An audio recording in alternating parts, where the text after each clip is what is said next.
everyone. How we doing? How we doing, chat? I should have this set up for ultra low latency, but I will double check.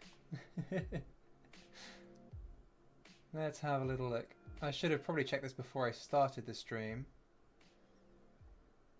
I think now I've started it, I can't change it even if it is. It should be set up for low latency. Anyway, if it's not, we'll deal with it. It's not the XCOM stream, anyway. People said there was a noise. What happened with the noise? There shouldn't have been a noise. I didn't hear a noise. Was there a noise? Everyone's screaming my ears.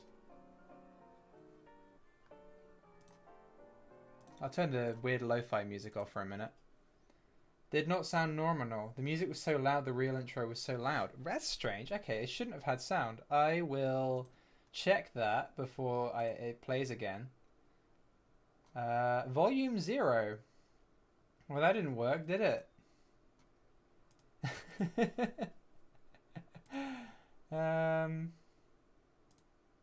Mute output. Let's try that as well. Okay, that should hopefully mean it doesn't make a noise now. We'll see. That was the entire Soviet anthem in 0.01 seconds. It's okay now, is it? Okay, people are saying it's okay now. Okay, well that was an interest. I thought for a second it's a Soviet national anthem ear rape. Wow. Okay. Well, what a professional start to the stream. How are we doing, guys? Who we got in chat? Didn't you used to have a mullet? I mean, my hair is like here. I'm not sure that's a mullet though. Mullet would have to be like short at the sides. Intro soundtrack sounds like it got bass boosted and compressed. It shouldn't have had sound. That's really weird. I removed the sound from it before I was testing a new transition. Okay, right. Brace yourselves. Turn the volume down a bit because I'm going to test it. We're going to test it. We're going to see what happens. Right. This should hopefully work, but turn the volume down because it might do things again. All right. 3, 2, 1. Oh, God. I heard it that time. What the hell was that? Okay. Well, you know what? We're just going to remove that transition for now. Yeah, that's a new one. That wasn't doing that when I was testing it, but I can actually hear it this time. So that's really weird. Okay, let's let's change that for a nice fade. Ah, there we go. All right, okay. How are we doing, guys? We got so many people in chat. Karnasa, thanks for telling us to turn it down. Yeah, I don't know what that was. Okay, I'll figure that out before the next stream. Yeah, I was testing adding my own transitions. I thought having the thing. I don't know what that was. I have no idea why it's doing that. The actual clip itself doesn't have sound. It's a format that doesn't have sound. It's a GIF, so I don't know why it would be doing that. But okay, sorry about that, guys. Sorry about that. Okay, let's go on to today's stream. So what we're doing is we're obviously designing an N1 rocket and destroying everyone's eardrums apparently. Oh, who's in the chat? We've got Ender, Francesco, Mandarin, Mexfu, Ziozion, N9 and Karnasa are here. Katniss is here as well. Let's hope this N1 works as well as the real one's escape system. Yes, notoriously the only part of the N1 that actually worked was the escape system on the final launch. Anyway, I haven't unlocked all the parts for this yet, but we're just going to get stuck in. I'm going to stick the Lunar Soyuz on here. I'm not going to spend too much time mucking about with the Lunar Soyuz. Simply because that's going to take a while. Like getting crewed spacecraft to actually work properly is a thing in and of itself. So where my Soyuz decoupler at? Is it actually in here? Okay, let's just type in Soyuz and it should just bring everything up. There we go. Oh, we need a heat shield, don't we? That might help. I think it can... That's the... What's this? LEO rated heat shield. Heat shield for 7K Soyuz series. Well, this is lunar rated because we used it for Zond, so that should work. If not, then our Kerbals are going to have a nasty surprise. Okay. I'm going to just check. I can't believe you tested a rebellion controlled system on us. Yeah. I don't know what that was. I was testing it earlier and I was like, yeah, this is great. I'm really happy. I've made this custom little transition, which is the intro. So you see Beady Penguin and then it swipes. And I was like, yeah, I'm happy with that. And then it just decided to glitch ear rape everyone. So, again, apologies. Sincerest apologies. Anyway, this is our lunar-rated Soyuz, as you can see in all its glory. It's got a much, much bigger service module and loads more fuel. It has fuel cells instead of solar panels. I'm not entirely sure why. If the normal Soyuz had solar panels and went on similar duration missions, I don't know why this one has fuel cells. Maybe they're more reliable. You know, you don't want the risk of them getting jammed while opening, like did happen on some of the early Soyuz. If anyone knows, at me in the chat, let me know why. Are you going to acknowledge you are in fact Brian Cox? I don't think I look anything like Brian Cox, if I'm honest. I don't think Brian Cox dresses like this or wears this kind of t-shirt. I'm really happy with this t-shirt, by the way. Have a look. It's got the N1 on it. There we go. And it's got 2 cosmonauts and they're holding a big hammer and sickle over the moon. I think it's an appropriate shirt for what we're doing this stream. We are going to have a patron. I don't know why I said patron in such a weird way. We are going to have a patron on a little bit later in the stream. Someone, because my, I need to move my microphone so I can actually see the screen properly. Is that clipping into the frame? No, it's not. Professional streamer here, guys. Woo! Okay, let's find the LK. There it is. What was I saying? Oh yeah, I'm inviting a stream. It's been a long day. Why is this node slightly off center? That's a bit weird, isn't it? Oh, okay, I'll have to censor that. I'm having a patron on a little bit later. One of my Emperor Penguins who hasn't been on a stream yet to have a chat, so... Oh, maybe that's the center of mass. Oh, because the actual... Yeah. Because the cockpit's weirdly lopsided. I suppose this is the window they look out of to land, so it needs to be slightly over the side. That must be the center of mass, right? Yeah, okay, maybe that's why. Interesting. I did not know that. Okay, let's add the engines for this bad boy, which should just be the RD858 in the middle. There we go, and then you've got the 2 backup engines, as well as the vernier engines. So there's the vernier. I think the verniers go there. Oh no, they go a bit higher up. Can we mount them higher up? Do they attach first, perhaps? I don't know how this is all supposed to go together. Ah, there's a mounting node on the engine itself. Okay. That'll be where that goes. But it really wants to mount on that one. Where did that go? Where did they go? I've lost my verniers. Oh, there they are. Okay, maybe we just need to bring these down a bit.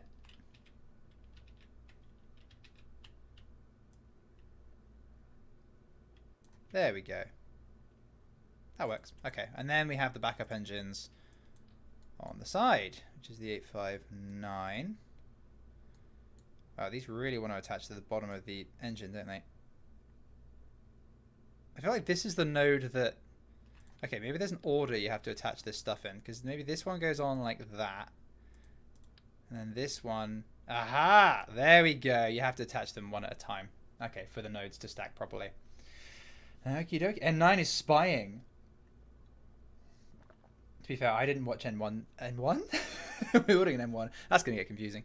I didn't watch N9 streams because it was 8 hours long, because N9 has the stamina of an absolute madman. I'm not going to be streaming for 8 hours. I'm going to be streaming for 2, probably 3 maximum. Where's my landing leg assembly? Here we go. Hell yeah! We've got the least complicated part of this entire mission. Okay, I just want these just to know the rough size of the payload, because we want to make the fairing and everything today as well. Called it N9 equals N1. Okay, and then here's a little thing I made earlier. Block day. Ta-da! I think we can probably attach it a little bit higher, actually. Otherwise it's going to look weird. There we go. Oh, that looks great, doesn't it? Yeah, I made this stage already. I'm glad that it actually lines up perfectly. I did design it like based on the blueprints of the real thing. But yeah, this is Block Day, which is quite a famous Soviet upper stage. This has been designed already for a sample return mission. Is that a Blue Peter reference? Yes, that was indeed a Blue Peter reference. Karnas's nose is old British television. Okay, so this is everything that is inside the... Well, this is everything that goes to the moon. Then we've got, I believe it's Block Gay.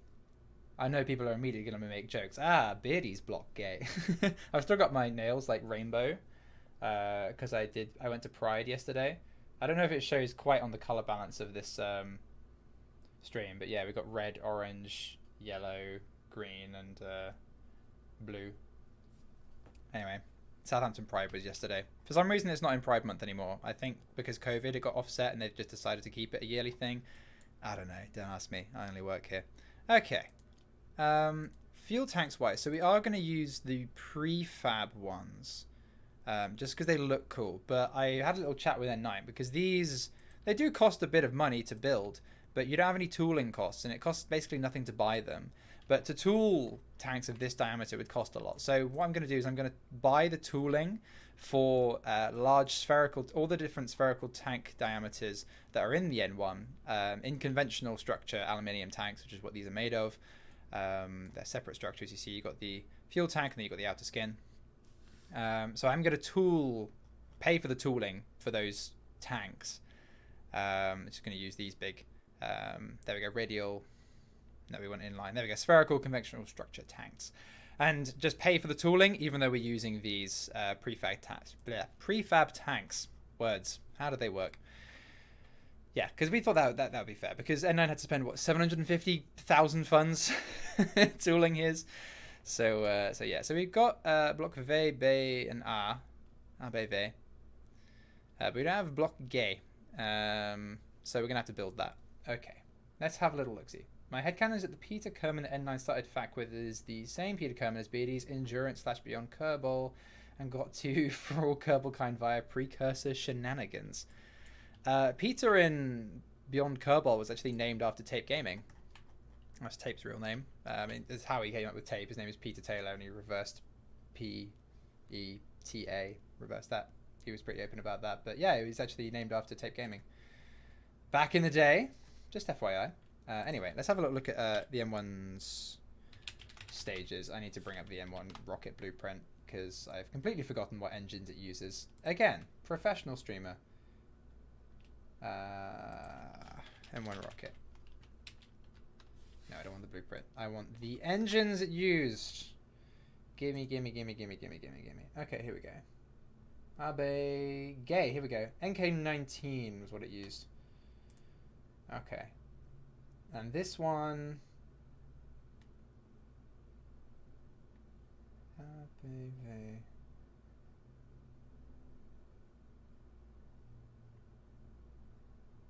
Okay, it was about the same diameter. Yeah. I think we can make this one an integral tank. It was the... yeah, this one probably wasn't integral, but we can tool it like that. And the lower stages are going to be conventional structure. Because the weight starts to matter a lot more. The further up you put it on the rocket, the later on the stages are. Okay, so let's just copy this older coupler here. It's going to copy the entire stage, but that's fine. We're just going to get rid of that. There we go. Okay, so it's about the diameter of this tank, which is 3.7. We've already tooled that diameter, so that's fine by me. Let's get a nice integral tank. Yeah, we're not going to use balloon tanks, otherwise this is going to be crazy expensive. Right, I believe we have, yeah, aluminium copper tanks, which are more expensive, but a bit better. And again, this is going to be expensive. We'll probably test it with both, because it's going to take longer to build if we do aluminium copper. Right, what was the diameter? 3.7 meters. I will check the diameter of the stage, just to check it is right. Talk about Artemis 1. I mean, what is there to say about Artemis 1 that hasn't already been said, really? I mean, it's tomorrow, right? I'm excited about it. I feel like if it blows up, the entire Artemis program is going to get scrapped. And I don't have a huge amount of faith for Artemis with the amount of funding it has anyway. But, let me just check. Blocky. Yeah. Okay, just Soviet block. There we go, blocky of the N1 lunar complex. Give me a diameter, please. God damn it. I think this is just, assume this is just the diameter of it, right?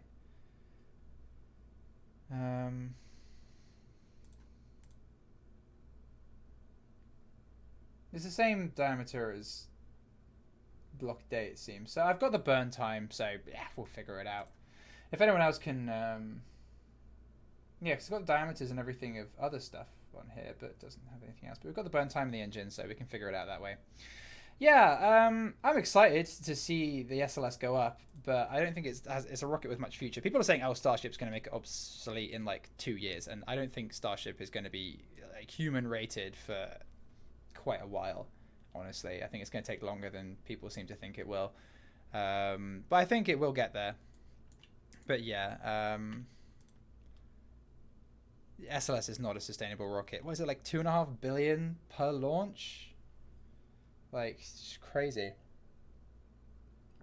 And how long it's taken. I mean, literally, I don't want to make rocket science sound simple, but it was just shuttle external tank, put the engines on that, make the boosters slightly taller, and that's it.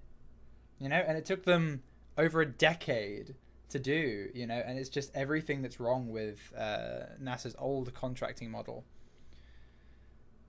Anyway, we need I'm not gonna rant about SLS. I'm sure you've all heard it 1,000 times. Right, we need the NK-19, which is this one. Here we go. Beautiful. But yeah, I'm excited to see, you know, a massive moon rocket go up as much as anyone. Though I'm very excited. I'm going to be following the mission. I'm not going to do a live stream for it or anything. Well, I'm going to be working on for All Kerbalkind. I will watch the launch. Oh, Olaf's here. Hello. Sadly, I couldn't make the XCOM stream. Glad to be here today. Take some development subsidies for the N1 from Germany. German influence in rocket development work for the real N1, right? Right? Sure. I'm sure it did. Thank you, Olaf. Thanks for the donation.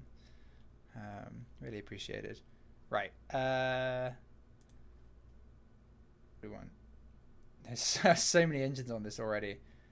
There we go. NK-19. And the burn time of this thing, here we go, of this stage is 443 seconds. Okay.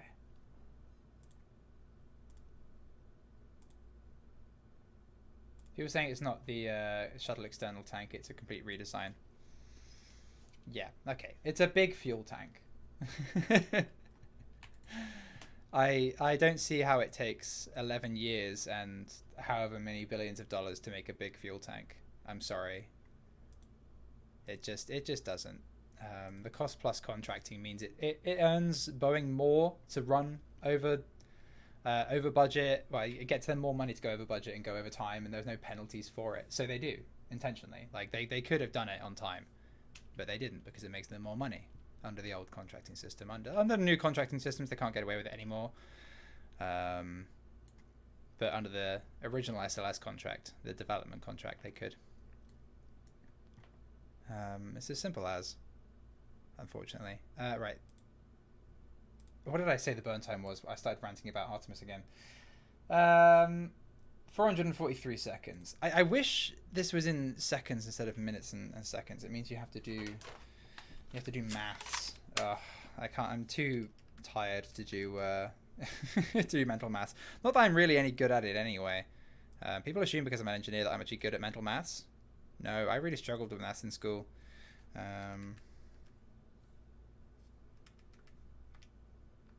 Believe it or not. Right, 7 minutes 23 seconds. Aha, there we go. Perfect. 3.7, 7.3. Even if the SLS will lift off without explosion, as was said, that thing is too expensive and outdated for what it's supposed to do. Yeah. I think it has a purpose. You know, it's going to be used for the first few Artemis missions, for sure, and it's going to be ready and crew rated before Starship, obviously. I think it's going to be important for the early Artemis missions, but for cargo missions, they're proposing that cargo SLS, and it's just not cost effective when you've got alternatives. You know? Yeah, anyway, that's my 2 cents. I don't know, I'm getting keyed out slightly by my own... there we go. I had a white light on me, which was keying out a bit of my shirt. I think it is still keying out a bit of my shirt, actually. Let's see if we can stop that happening.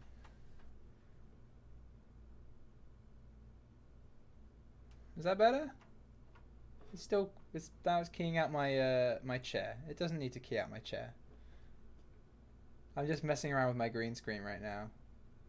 Does it really matter, I guess, if a bit of my shirt is slightly keyed out and a bit of my chair? Probably not. That's fine. We'll leave it. Swampy, hello. Will you guys continue on to Mars after the moon race is over? Great to see the series back again. Yes, we are. So we're adding Carnasser as Issa. Hopefully you've all gone and watched his trailer. But yeah, we're adding Carnasser as Issa. And yeah, we're probably going to end up doing an international Mars mission, not so much a Mars race. I'm not sure a Mars race would really work. It would just be kind of like what you saw in For All Mankind Season 3. Spoilers, mute me for 5 seconds if you haven't seen it, but, you know, where they just keep trying to speed up and get there faster and end up, like, taking massive risks, and the Russians end up melting their engines to get there faster. The SLS is the only vehicle designed with the requirements of deep space exploration, so it would be a while before a crew-rated deep space vehicle is made to fill its place. Yeah, I think Orion is great. Orion was finished back in 2017. Orion was finished on schedule. Orion cost a sensible amount of money. Orion is an incredible vehicle. I think Orion's got a future, for sure. It's just the rocket, you know? I don't have any issue with Orion and how that was done. Lockheed tend to get things done on time, although I'm sure someone's going to find a contradictory example. Anyway, yeah, so we're going with either integral aluminium or integral copper. So this is 45 days, and the cost to tool this bad boy. Okay, it's 53,000 funds to tool if it is integral aluminium. Oh, it barely costs anything if it's integral aluminium copper, because I think we've already tooled this diameter. Oh, hello. Someone's donated, hello. We've got a couple of donations there at the same time. Yeah. This deep. We've got 2 donations at exactly the same time. Thank you, by the way, Swampy, for the donation. I didn't properly thank you. Shaked. Hi, Brian. My name isn't Brian, but I assume that thoughts are correct. Really love the episode where you flew the Lightning F6 up to 60,000 feet. I didn't fly a Lightning up to 60,000 feet. I assume you're talking about the last episode where I flew a YE50 up to 40 kilometers, which I think might be higher than 60,000 feet. But okay, I'm not entirely sure what you're saying, but thanks for the tip.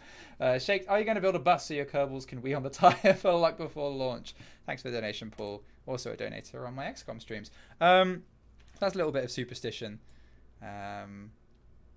Since Yuri Gagarin did that before his flight, so it's something that crews do before going on to yeah, this is a little bit lighter, isn't it? And it's going to be cheaper to tool. We're going to use aluminium copper. Yeah, something that crews do, sort of a superstitious thing to give them luck on their flight. I mean, I'm not sure how I don't really want a mod that lets Kerbals pee, if I'm honest. I'm sure someone's probably already made that. I mean, there's a mod where they can have a fishing rod, isn't there? To be fair, I could make...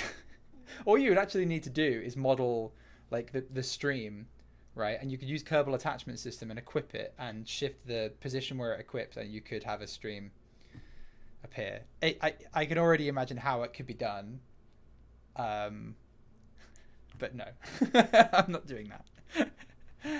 Not at all. I might show the Kerbals like going up the elevator into the N1 or something, though. I'm going to make the whole cinematic and an original song as well for the thing. Anyway, I'm getting very sidetracked here. Let's just build the rocket first, and then we'll make it look pretty. Yeah, let's just assemble the whole thing first. So this is actually going to have its own payload fairing, isn't it? So we want an interstage ring. There we go. So yeah, there are almost like two fairings here. So the first fairing, I believe, covers... I'll double check.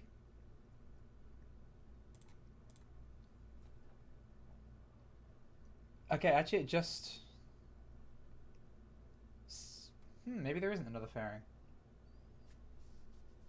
Oh no, there is a second one. Yeah, it's just hard to see. It's the one that the Soyuz is attached to. Okay. Are you gonna make the Kerbals play golf? We do have a golf club in the actual install. Okay, so yeah, there is a fairing that goes above this. I don't know why I was thinking it goes below. No, it goes above this this stage, and then attached onto the Soyuz. And so because of that, I think this needs to actually be slightly wider. I don't think it is wide enough. I'm searching the mod already. N9 has launched a nuke at the Cosmodrome. I doubt it. We would launch one right back at him. I'm looking at the N1 like rocket blueprint to try and get a sense of the diameter of this thing.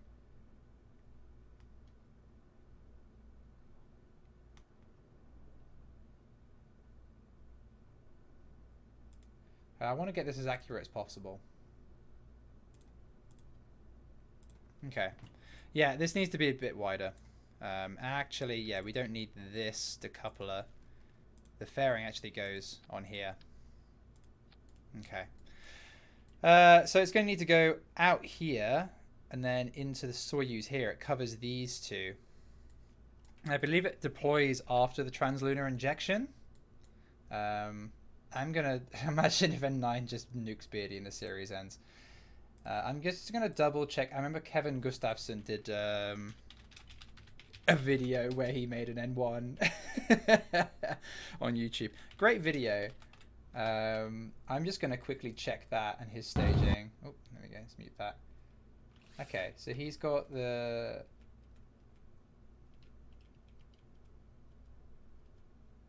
Okay, yeah, he does his TLI. And then he deploys the payload fairing.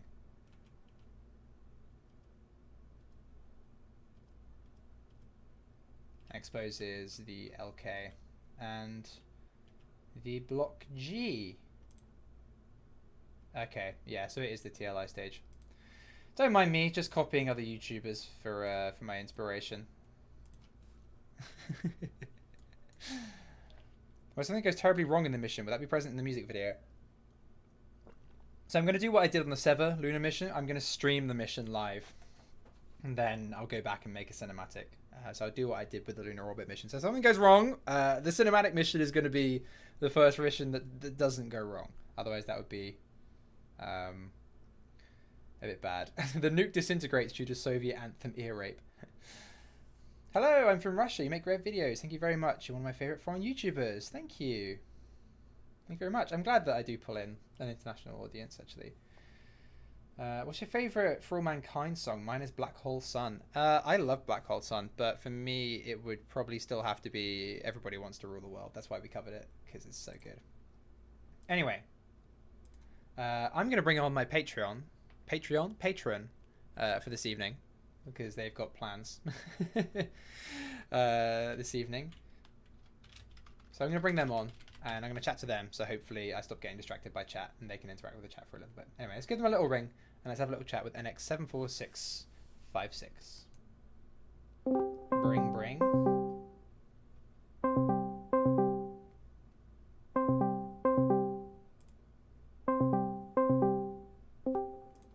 Hello. Aloha. Greetings. Hello. How you doing? Good. How are you? Yeah, I'm all right. Well, you're currently on stream in front of a few hundred people. How does it feel? Bit weird, but you know, not bad, I guess.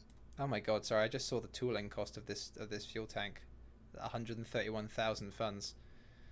Ooh. Ooh. Ooh, yikes. Okay, I'm gonna see if I can Copy. like get it within the percentage where you don't have to pay the. Okay, no, that's not gonna work. Anyway, Mm. would you like to like introduce yourself? Like, so what's your like occupation? So What made you yeah, want to support the channel? well, if anyone's still doing that drinking game since the last time you did this, I am starting to become a physicist and an astronomer. Ah, okay. You're not an engineer. I think it was for engineers, but I think it's still STEM, isn't it? Oh, So no, it's probably, yeah, maybe it still counts. but it's yeah. But anyways, yeah, I'm looking forward to that. Actually, I leave for university today, so All that's kind of right. a Do you mind me asking what uni you're going to? Central Michigan University in the Okay. States. Yeah. Yeah, Awesome. it's fairly small, but yeah. Ah, cool. I mean, I mean, it's you know, yeah. I shudder to think of the tuition fee costs. I mean, it's expensive as hell here, but It's it's not something else in the bad US. for it's not bad. I mean, it's not like it's like a engineering or science main school or anything, but yeah. Those cost more? Yeah. I mean, yeah, kind of a little bit. Oh, okay. All the degrees. Like, Every single degree costs exactly the same here. They're all capped to the same. huh. It's the same amount. Okay, I didn't realize that You wasn't the know, same in the US. I mean, maybe it is. I'll have to probably take a look at that so I don't seem like a complete and total idiot. But No, I'm sure not. Here we go. I'm going with 4.5 um, meters as my diameter. Okay, okay, but cool, yeah. So, cool. do you mind me asking, like, how did you discover the channel out of interest? Like, what So was your first it exposure? was during the quote unquote depths of 2020 Oh, right, yeah, during yeah. quarantine. Hmm. And I think I was in a spur of watching a couple of Matt Lown videos, Uh and oh, yours came up for not fat the clown. Goodness yeah me. no Sorry, continue. no it's fine. Um, I don't remember. I mean, it's Scott Manley. I don't really remember at this point, but I Mm. do remember um it was the episode where you went to the Julian Moon system with the sub rover. Oh yeah, the Is that the that was an specific episode of episode? Endurance, right? Was that it? No, it was after Endurance, I think. Oh, that would have been No, it was no, that would have been Endurance, I think. If it was yeah, yeah, if it was the one with the rover that landed on what used to be Lave and all the oceans had dried up, right? Am I thinking of the Yeah, right yeah, thing? yeah. Yeah, I mean, yeah. you'd know better than I did because you know I think that was you were Endurance. there. I might be wrong as well, so I don't know. Um, Yeah, that's yeah. And then I just sort of thought, wow, this is cool and fairly good narration. So I decided to just go back and launch all the way through Endurance and kind of kept on going. So it was fun. nice. Well, I'm glad and surprised you thought that the narration was good, but I'll take it. Oh, yeah. I uh, don't think you're a bad narrator at all, to be honest. But yeah, oh, thank you. yeah. Then you just went and binge watched the series. I mean, I didn't really have much better to do, so Yeah, that I and like suppose. Yeah, relearning, lockdown. Yeah, yeah, yeah, I yeah, remember that and learning Yankee. my binge watch of choice was Moon Quest. By the Yogscast, that Minecraft series that they did ages Huh. ago. I never actually watched it because I sort of fell off after they did like their Tech It series. Yeah, okay. But yeah, I anyway, Yeah, it that was uh, my binge. I think everyone had like a thing that they went and yeah, no, that's binge fair. watched, right? I Yeah. think it was a combination of you, Babylon 5, and Deep Space Nine. Oh, I was doing Deep Space Nine as well, actually, at the same time. Yeah, it's so good. Oh, it's I've been trying to amazing, get a few of man. my friends to watch it, but It's so good. What's there's your favorite Trek show? Is it Deep Space Nine? I know this is really unpopular, but I really like Enterprise. I really like Enterprise. That's not a controversial opinion with me. I think it's Um, great. I think I it's mean, a I shame know, it got cancelled. yeah, I kind of like how it's like the near future sort of aesthetic. Hmm. I mean, I know it's kind of that kind of fun transition period between like, 21st century technology ish, and then Hmm. like you start to see the beginnings of like Federation tech. It's a nice, Which is kind of cool. yeah, like it's halfway between NASA and the design language of like the original series. I know exactly what you mean. Yeah.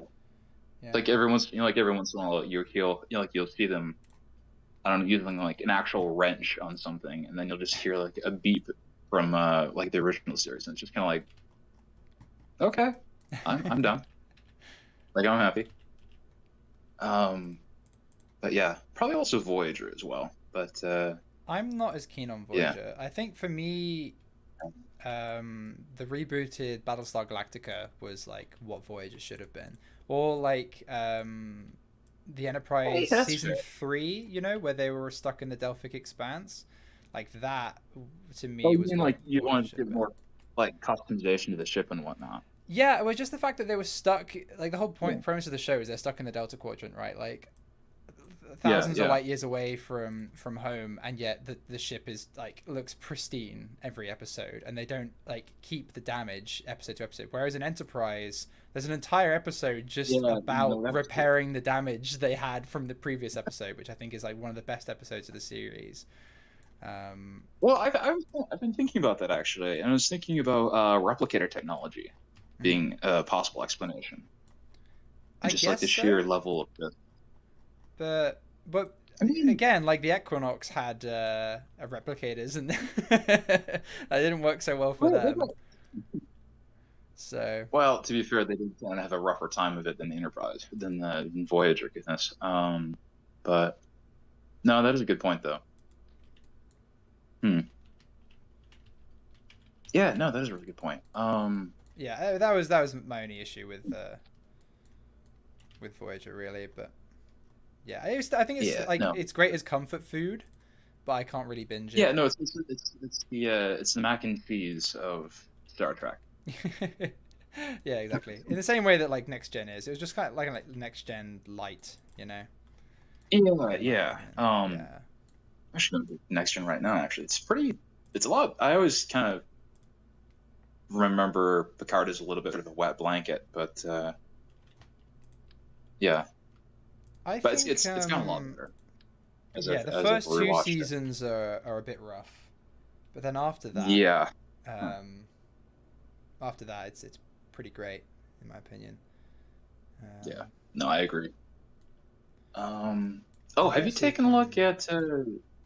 Oh, sorry, sorry, no, I'm continue. Yeah, I wasn't distracting. going to say anything meaningful. Oh. Have you taken a look at Strange New Worlds yet? That's good. No, I haven't. Everyone has said it's Oh, amazing. oh. Literally I everyone I mean, know. I'm an old guard when it comes to Star Trek, Mm, and like I've never like this is like the first like new series that I've like unironically just really liked. mm. If that makes any sense. Yeah, yeah, absolutely. Um, but I mean, it's just solid. I don't know. It's just solid Trek. That's what everyone's sort of been saying. Yeah. Um, Yeah. yeah, I need to get around to it. But the thing is, I just don't want to get Paramount Plus. You know, the new streaming service. So I Uh, am probably going to acquire it through less than legal yeah. means. Um, Um, yeah. No, Paramount Plus is. I have it, and I want to uninstall it pretty much every day yeah.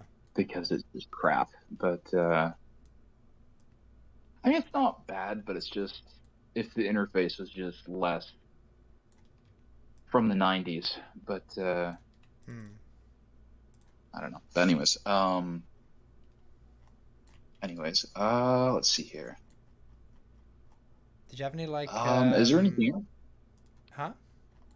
Oh, I was no, just gonna sorry. say, did you have any like questions for me besides Star Trek ones and you know? I do actually. Oh yeah. One question is, where do you find all those really cool like blueprint thumbnails for your for your building streams? So I don't find them. Well, I did find the N1 blueprint. I've actually got it on a T-shirt. So I just went to the Ooh. same site, but you just search N1 blueprint.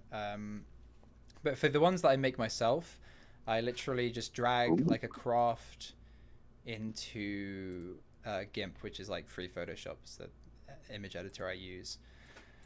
Um, Okay. and I just use edge detect, which is like a filter you can apply, and it detects all the edges, and you just muck around with a bit with it for a while, so it just has the outline of the vehicle. Then just clear it up with the eraser, go in and it takes a little while actually sometimes with the more complicated craft, but just rub out everything that isn't the edge, and then plonk that in, and it looks like a blueprint. I think if you use Chronal Vessel Viewer, it makes things a bit easier. I think you can get like good. You can generate good photos of your craft that way. It's a nice mod. But yeah, that's how I do that. Okay. That's how I make the music videos for on my music channel as well.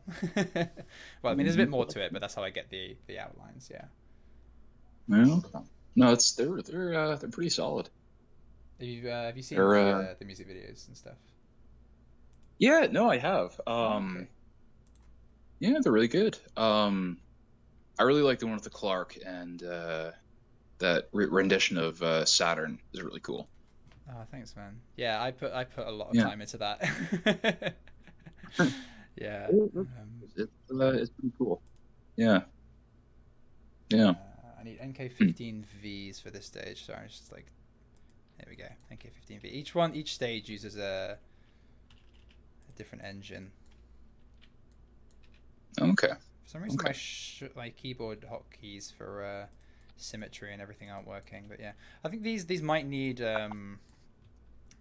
they might need like engine plates on them, because I'm putting the engines where they should be, and they're clipping into the fuel tanks. So I think I might need like a big engine plate on each one,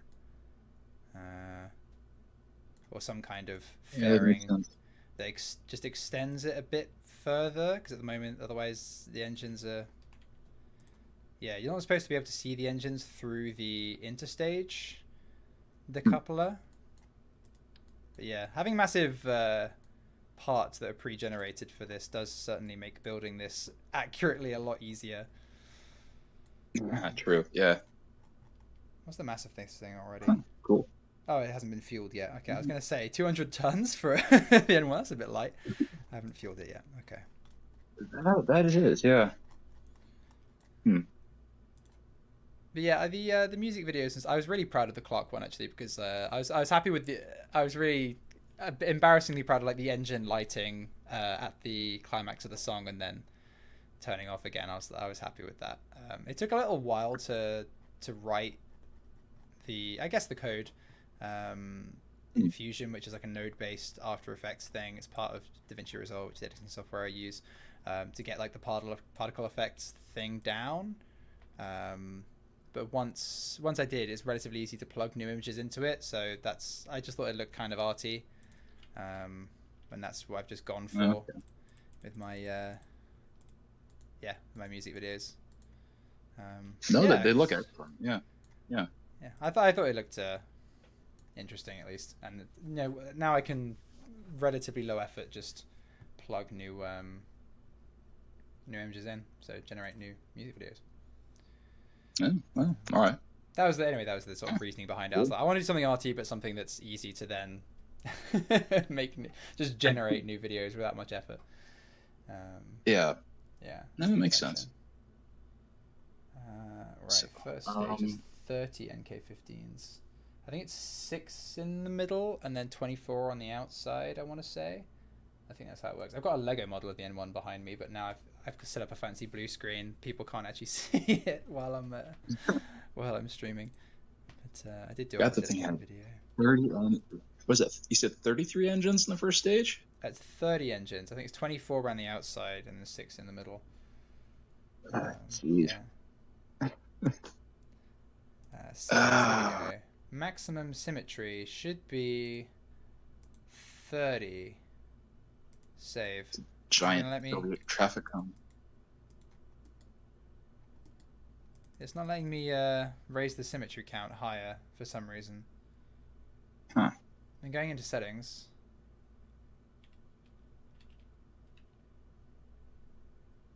This is strange.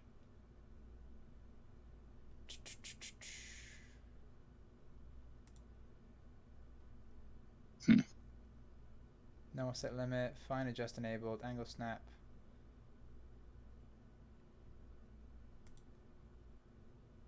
Let's just try setting it to 24. Save. It's still only like I'm saying it set it to 8, which is weird.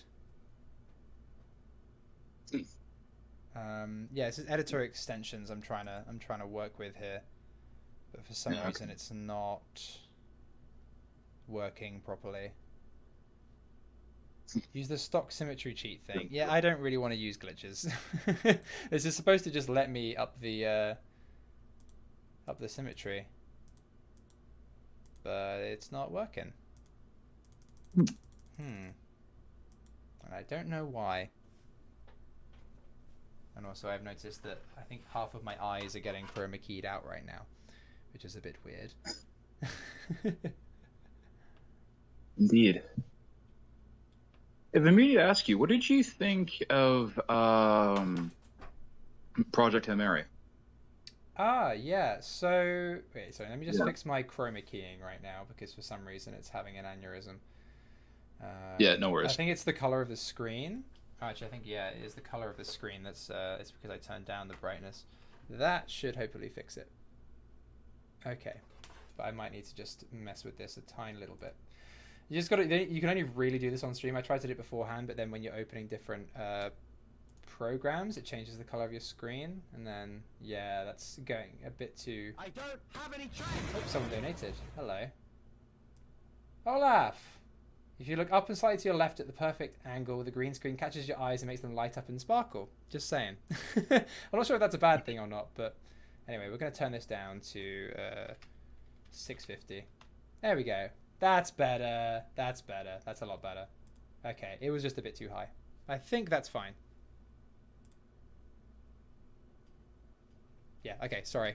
You were talking about Project Hail Mary, right? Yeah. Yeah, so Cass is saying hit the reset node and snap keys. Where is that? Reset mode and naps. Oh, here we go. They've been reset. That's still not working.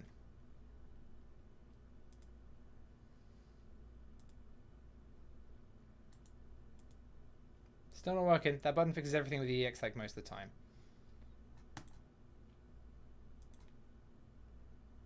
Save. Nope, still not working. Okay, I'm just going to put them on in different clusters for now. So I need 24, which is, 8, 3 times 8. So I'll just do that. Or is it? Oh, now it works. Aha! There we go. I don't know why it started working. Don't ask me. I only work here. Okay. Right, yeah, Project Hail Mary. Okay. Yeah, so I have mixed opinions about it. I really enjoyed it. I want to get that out of the way. Like, I did really enjoy it. I thought it was really fun. I think I was surprised as well. I don't want to spoil anything. I'm not going to spoil anything for people who haven't read it. But I was surprised when, like, actually it turns out to almost be like a buddy cop in space thing. You know what I mean? Like, yeah, I know what you mean. I find that almost sort of endearing, but yeah. Yeah, no, I thought it was great. Yeah. Also, these engines don't fit properly. It's 24 plus 6. They're clipping they're clipping through each other, and they shouldn't be. That's weird. Maybe this fuel tank isn't slightly large enough. NK15 original, no gimbal. Does that change the size of it? No. I mean, yeah, these shouldn't have gimbal. None of these should have gimbal, technically. But I'll just have the middle 6 have gimbal, because I can't do that. It controlled itself by varying thrust, and I'm not going to do that. But we'll make these no gimbal. Okay, I'm just going to deal with this, and I'll figure it out. I'll beautify this later while I'm not also chatting to you. Okay. Anyway, Project Hail Mary. Yeah, so I really enjoyed it, but it kind of struggled with its tone. Andy Weir only seems to really know how to write one character, which is like the jokey, everything's funny, everything's, not quite taking things seriously character. And that worked in The Martian. Like, it's almost like because he's an astronaut and like forced joviality because he thinks he's going to die, like it worked in that.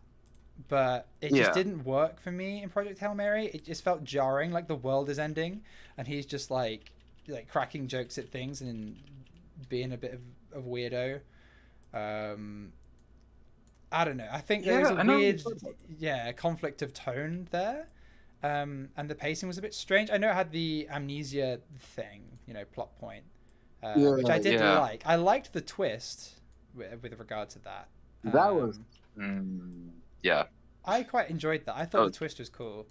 Um, no. but Yeah. anyway, I really enjoyed it, but I think it wasn't as good as The Martian or Artemis. What I loved was how he did. I'm not okay. I don't want to spoil it for people who haven't seen it, but essentially how he did what he did, because he wanted to tell a certain type of story, and with the premise and everything, you wouldn't think that's the direction it was going to go. And I loved the direction it went, and I loved. I'm going to just say the other main character was amazing. Like I absolutely loved everything about them, and all the detail and all the research he put into creating them as well. But the main character, I didn't really click with. I thought he should have been a lot more serious, I think, and also a lot more hopeless. And I think it would have done better to not have all of it be his usual jokey, quippy, almost like Marvel humor-esque thing. If that makes sense. Does that make any sense? No, that doesn't make sense. But... Like when you're stuck on a spaceship, like 20 light years from Earth alone, you should kind of be losing your mind. You shouldn't be like, hey, what's going on? You know what I mean? Well, he does have a significant amount of brain damage, so yeah. He does have brain damage, that is true, but he's exactly the same person before he had brain damage as well, so... yeah, that is a problem. That is a good point. I do actually want to talk about the other main character, but... yeah, I don't want to spoil it because there's a lot of people in the chat who probably haven't read it, so that's the thing. I don't want to spoil it for them. I do want to say one thing. Do you know where the actual real system Vulcan, like the Vulcan system, is? The Vulcan system. Like what? Yeah. No idea. I know roughly like Tau Ceti is, I think, like 10 to 20 light years away. No, I mean like the actual name of the Vulcan system, like before it was called Vulcan. Oh, you mean in Star Trek? So, yeah. I have no idea. I assume it is a real star. I mean, it might just not even be a real star. Knowing Star Trek, they're not going to think too hard about it, but it might be. I've looked into it. It's 40 Eridani. Oh, okay, yeah. Well, sometimes they include real stars, like Wolf 359 being the the clear example there. Yeah. But technically, that makes one of the other characters Vulcan. Oh, yeah, I guess it kind of does. To be fair, he probably picked that star. I think the planet actually is a real exoplanet that's been discovered, which is why he used it. But that's also definitely... because Andy Weir's a massive nerd, right? That's got to have had an impact on him, right? Like, surely. Yeah. But... yeah, no, I mean, I enjoyed it, and... I mean, it was the first Andy Weir book I read, but... oh, was it the first one? Really? Yeah. Then I read The Martian, and I'm gonna read Artemis at some point, but Artemis is really good. Yeah, I mean, I think it was good. It was worth reading. I don't think it was quite up to the standard of his other books, though. Anyway, N1 has 8 engines on Block B apparently. Oh yeah, I've only put 4 on. Okay, yeah. Thanks for pointing that out, guys. It should be 8 NK-15Vs, right? I think. It's like a higher... it's the same engine, but it just has a higher, wider nozzle. Yeah, these fuel tanks aren't quite wide enough. Like, this is a consistent thing I'm noticing here. The fuel tanks aren't quite wide enough for the engines. that is weird. Yeah, that is You really think strange. the mod makers would have accounted for that? Yeah, you would think so, wouldn't you? But apparently they haven't. Yeah, that's a bit weird. But okay, what are you gonna do? Oh well. Yeah, we'll work with it. I'll beautify this later. I just want to like get it all working first, and do the basics of it, and then I'll make it look pretty. Oh, I accidentally just made 8 of the bottom stage. That would be an interesting rocket. Okay.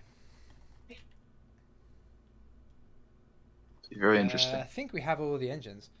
Are they procedural? No, these aren't procedural. I don't think I can. No, I can't make them bigger, unfortunately.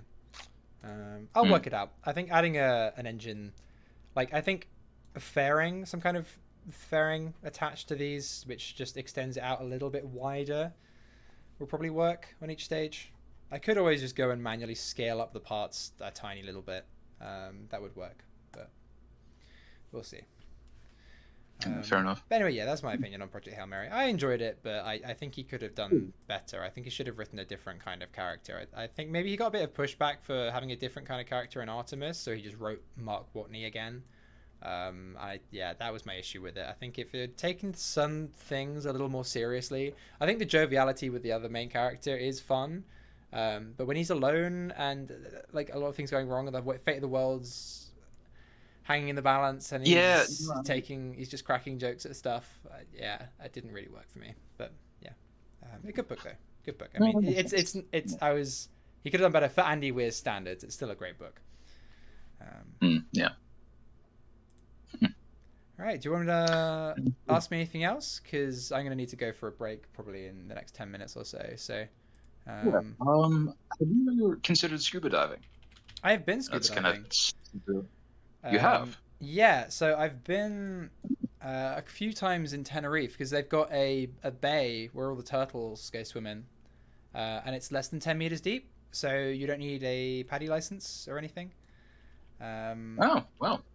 So Cool. I've done that a few times, and you can free swim as well. You need to know they teach you what you're doing. You have a basic course beforehand, but as long as you've done that, and then you go to that dive center again, they let you swim free. So it doesn't go any deeper than 10 meters. I don't want to go any deeper than that, just for certain medical reasons I'm not going to get into. I wouldn't want to go any deeper than that, and I haven't done it in a few years.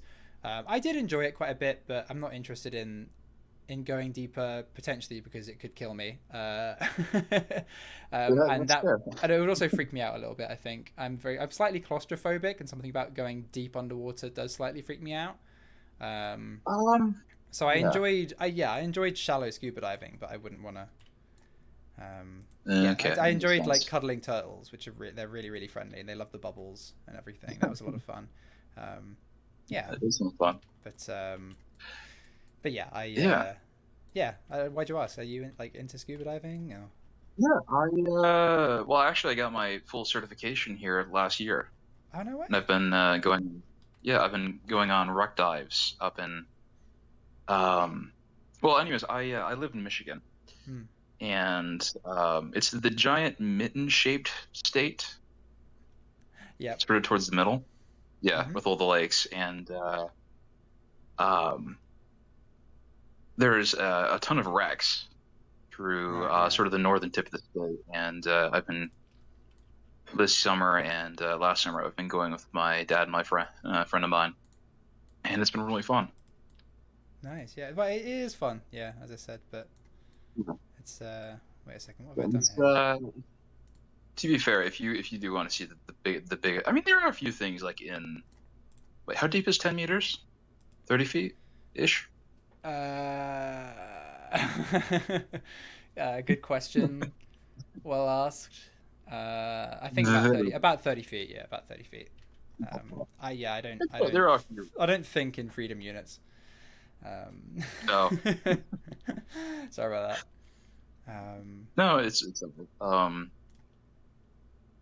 yeah, it's about 30 feet. Anyways, if you want to see like some of the deeper stuff. I haven't been anywhere where there have been wrecks and things to see. Like it was just seeing fishies and things. But going for a wreck I think would be pretty cool. I think it's one of those things where it's cool, but like it's not so cool that like I'd be personally like willing to spend how much it usually costs to get like fully certified and you go to all the effort of doing all that. Like it's interesting, I enjoyed it, but it's like one of many things that I've enjoyed, but I'm not like crazy about like going on a roller coaster or something. No, that's fair. It's expensive. It's an expensive hobby, and you want to see if you're mentally and physically in the right space. But I mean, I don't know. I've many times I've been called part fish, but yeah. I did do competitive swimming back in the day, so I can swim really, really well. But yeah, just scuba dive. As I said, I've done it. I've enjoyed it, but Yeah, I mean, Yeah, you know, it's really that's cool. totally You know, fair. I love seeing videos of people going Yeah, going through it. it's a lot of fun. Probably honestly, my favorite wreck I've ever been on was called or is called the Cedarville. Hmm. It's a it's an old limestone hauler that got kind of almost bifurcated by a Norwegian freighter Hmm. up in the Straits, and I dove on it last week. Hmm. I saw the pilot section and the stern section before, which was really cool. And this time I got to see the collision site, Right. Yeah.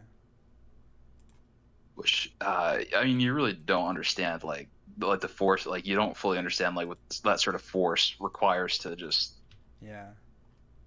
have like 2 feet of hull plating into ribbons. Yeah. But yeah, I Yeah, don't know. that's cool. I yeah, Well, that's a cool hobby to have. yeah, You know. no, it's Um, yeah, I think. Yeah, I mean everyone's got their thing that they're really into, right? I mean for me that's always just been music. Yeah, if that hasn't come across in all the no, music I videos and things, but yeah, that's sort of always been my thing that I'm really yeah, that's passionate about, and also stargazing as well. I mean, one thing I do really love to do when I'm in Tenerife is go up the volcano at nighttime. You can go up there and go ooh, stargazing. cool. It's the third best stargazing spot in the world. You can go see the Milky Way and everything. Huh, that's cool. It's really worth doing I if mean, you go like, to Tenerife or Chile or yeah, anywhere. Yeah. Yeah, I mean, like here you can see the Milky Way and stuff, but it's just like sort of a hazy blob that just sort of goes across the sky. Yeah, no, you can see it in all of its glory. That's cool. Which is yeah, it's really That's cool. cool. Yeah. One of my bucket list things is I want to see Alpha Centauri Oh right, through a yeah. telescope before I die. See, you have to be in the southern hemisphere, right, to see it? Yeah, I Is that know. right? I think yeah. I think Yeah, because I've never just seen it because I've never been low enough latitude. I've literally never been to the yeah, no, southern me neither. hemisphere. I remember like it like blowing my mind that people in the southern hemisphere see the moon the other way up, and then I was like, oh yeah, of course they do. Like that makes sense. It'd be the other side, closer to the other horizon, but you don't think about it, you know. Yeah, that makes sense. But yeah, obviously, yeah. Logically, you're like, oh yeah, of course the moon would be upside down. But I remember just seeing a photo of the moon from Australia and being like, wait a minute, what's going on here? Why is everything Why is the moon Yeah. upside down? Just this year tranquility's flipped. I'm like, oh yeah, of course it's that way. But yeah, you just don't think about it. But yeah, I think yeah, it's just I really don't like long haul plane flights. Particularly having back problems and things. It's not the most fun. Even my my one and only trip to the US to see the Kennedy Space Center, like that was probably my limit. And even then, that was only because they had Lego Batman on the in-flight entertainment, and that's an amazing movie. Yeah, I went to Scotland here back in 19. That was a lot of fun, but oh boy, I'm not sure if I really want to do another 8-hour flight within Why would the you next get decade an or so. 8-hour flight to see Scotland of all places? Well, I'm talking. I am someone who's from England. I didn't take that into account. No, I have family there. Okay. So Okay. yeah. And I mean, I really do want to go back, but that flight, I've never been so mentally just whopped out from sleep deprivation. Yeah, that's just jet lag. Yeah, It's does that was nasty things to you. Yeah. I haven't actually been to Scotland that many times. Obviously, for me, I'm like, oh, it's a 9-hour drive, but that's like actually that's nothing. I know N9 is driving 20 hours to see Artemis 1 launch. That's just unimaginable for me. yeah. Like a 9-hour drive is the length of the UK basically. Like that's a long ass drive for us, and it's just nothing for you guys. But Scotland is lovely. I'm glad to have seen a fair bit of it, but You know, like Yeah, the reason no, I got a plane to the States was it's just to see the Kennedy Space Center. You know, see a Saturn V and all of that. I yet have to do that. I am very envious. Oh, you haven't been? No, I haven't. I also I have relatives in Florida. I really should do that at some point. Um, but yeah, It's worth it. actually, I really should. I've met a few Yeah. astronauts as well. I got to meet Oh, dang. Ed Gibson at Cape Kennedy.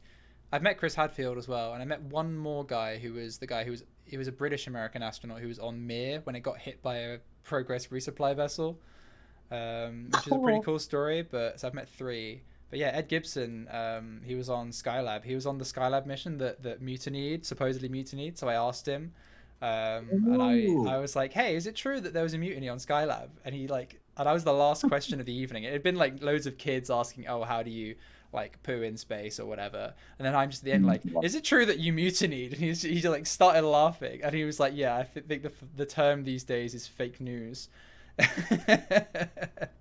And yeah, it was just a media thing. It didn't happen like that. But he was a really, really funny guy. I mean, most astronauts you find That's cool. are. Well, I'm sure if you're willing to be strapped in a tin can and blasted into space with a couple of 100 liters of liquid hydrogen, yes. Yeah, I mean, yeah, you Suppose need you have to have a sense of humor, I think, don't you? Yeah, I imagine so. I imagine so. Yeah, I've also sort of made it my rule if I do go into space, just do not be the first one to go anywhere. Yeah, get on the first flight after something explodes, because the first flight after an explosion is probably going to be the safest bet, right? Yeah, or at least like I do not want to go to Mars. I don't want to be the first person. I don't want to be the first group of people to go I on don't think Mars. I want to be in Elon's colony anyway, indentured servitude to pay for my ticket or whatever the hell he suggested. Jeez, yeah, no. Yeah, I've seen and read The Martian too many times to think that's a good idea. Yeah. Anyway, Um, so this has been a really nice chat. Actually, I'm really enjoying this, but I really need to go get another glass of water and sort myself out. yeah. And then yeah, I'm focusing on like the finer detailing of the rocket now. So I think having a conversation is gonna. I haven't been doing anything for like the past 5 minutes, apart from adjusting a fairing. Because yeah, there's been really nice chatting to you actually. Yeah, thanks for coming on. And Likewise. thanks so much for your support. I hope I sort of give you somewhat satisfying answers to what questions you had. But No, yeah, definitely. I'll see you in the next game night, which will probably be in a week or two time. All right, cool. See you then. See you around. Thanks for coming Yep. on. And good luck with school. Likewise. Best of luck with everything. Thanks. Right. See ya. Yep. Okay. Well, wasn't that lovely? I quite enjoyed that. Anyway, as I did say to NX, what's this? NX74656. I'm going to go for a little break now. I'm just going to go for a little 5-minute break. Yeah, I just need to get some water and things. I've been chatting for a little while and I'm out of water. So I'll be back in a minute and I'll be interacting with the chat a little bit more. I've just been chatting to one of my patrons, but I'll be chatting to you guys, engaging a bit more in the next section. See you in a minute.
And we're back.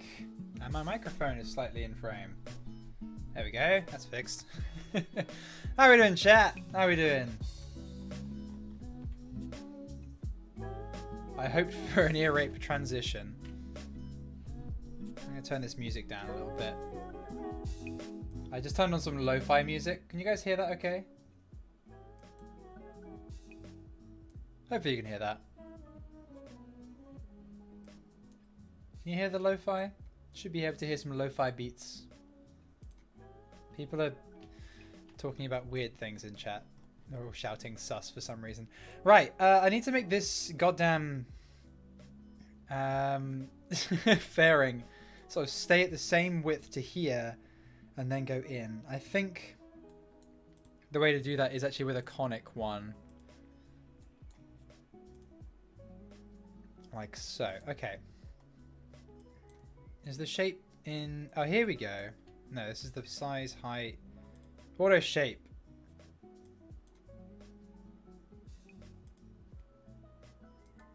Aha, this is it. I got it.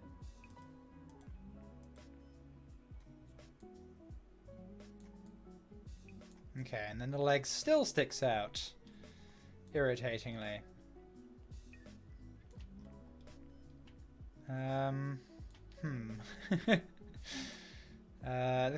Looks like everything needs to be wider actually. But let's have a little look at the burn time of these engines and see if it's correct. So these are all, this is the first stage. This is all fueled properly.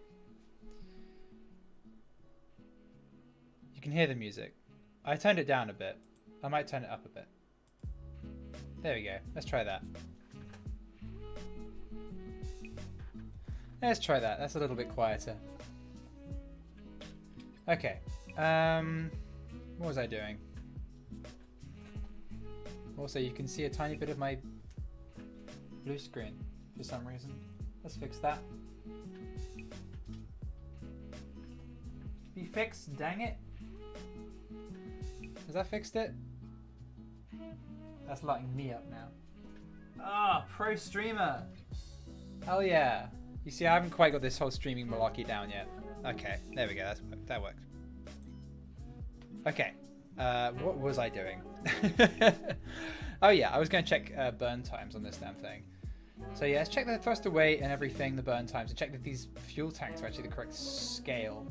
So the burn time of the first stage should be 125 seconds. It is not 125 seconds. Okay, it's slightly shorter. Then again, but they did reduce the thrust of some of the engines. They turned off some engines, I believe, during that burn, so that's not entirely accurate. So it's 120 seconds for the second stage, and that's actually about right. 6 minutes, so 370 seconds for the third stage, which yeah, is just a little over 6 minutes. Yeah, actually the burn times are about right.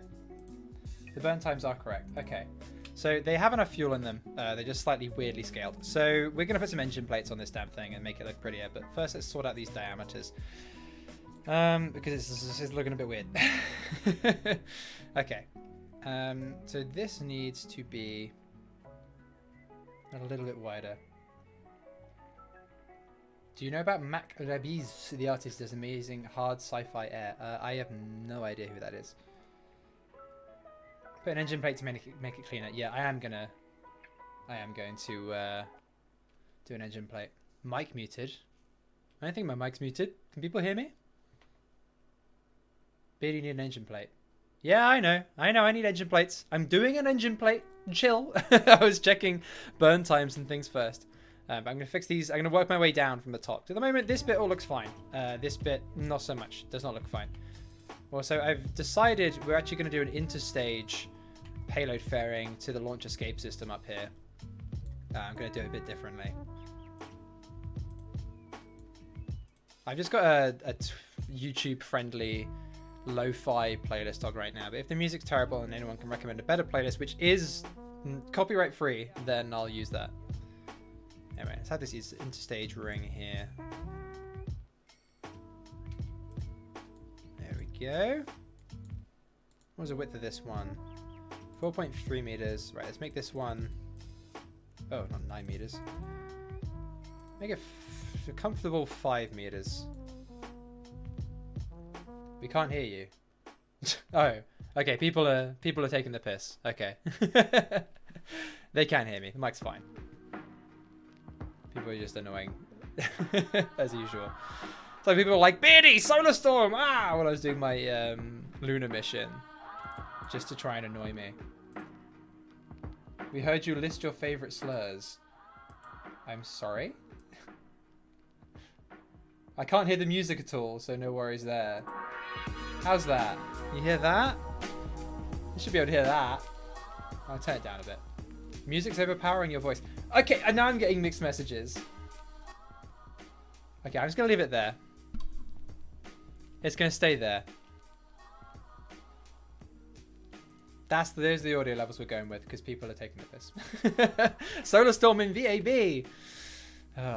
Okay, what was I doing? I'm gonna make this a little bit wider. I think this tank will need to be just a tiny bit wider. So make this 4.4 and this one 4.4 as well.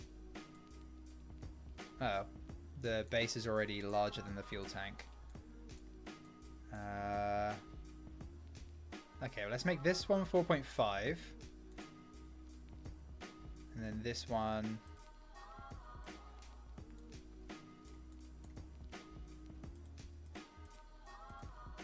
that doesn't actually move this thing. Oh, I need to put the fairing auto shape on. Whoopsie.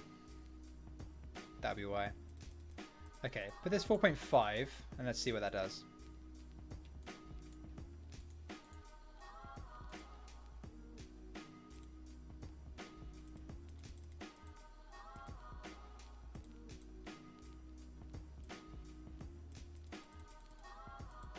Not quite. Needs to be a little bit wider. 4.6.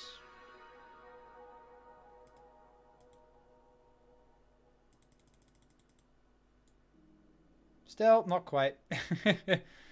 Let's do 4.8. That'll work.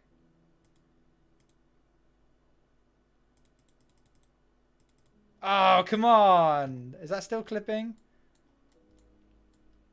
No, actually, that's fine. That's fine. It's just, I think we just got away with it. Would have got away with it too if it weren't for you meddling kids. Okay, that works fine. As long as there isn't a gap there. That's a little bit on the janky side though, doesn't it? But then again, this is going to be enclosed in a payload fairing, so it doesn't matter if it's a little bit wider. So what's the width of that? That's 4.8. This stage is going to be 4.8 in diameter. It needs to be 7 minutes 23 seconds burn time.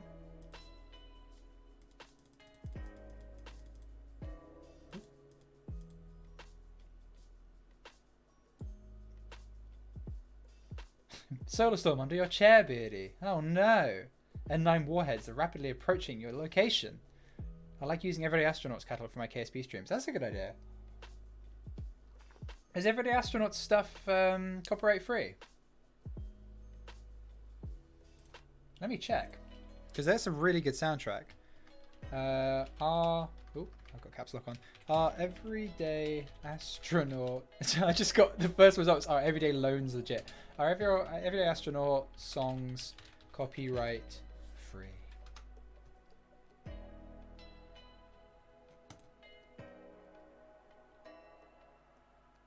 Any creator is free to use my music. It won't get flagged.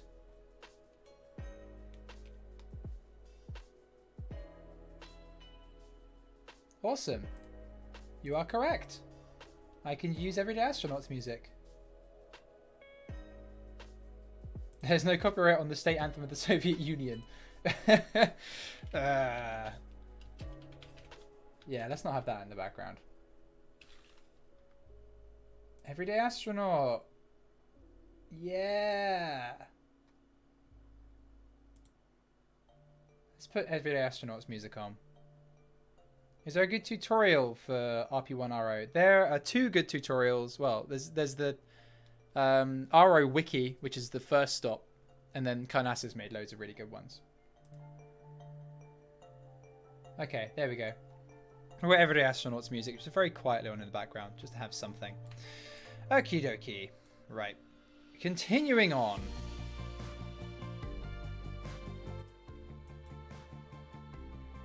There we go. So top 3.3, 3.35, let's go with. Yeah, people are mentioning that I've built this rocket like way faster than N9 built his Saturn V, but I have the wonder of prefab parts. N9 was not quite so lucky.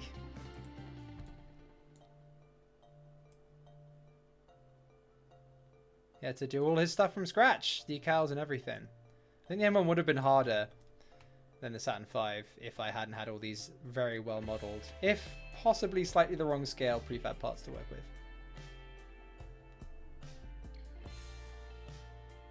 Is there a slight gap between these? You always want a tiny little gap. Yeah, there is a tiny gap. Perfect. You want a tiny gap just to make sure things don't clip, because that's bad. Oh, look, you can see the polygons on the procedural fairing, so it doesn't quite perfectly line up, but that is good enough. I'll take that. I might have to rotate some of these fairings and stuff later, but for now, it's good enough. There we go. We have a fairing. This fairing obviously looks very wrong, but we're going to remove that and remove this engine and put a mount on this thing.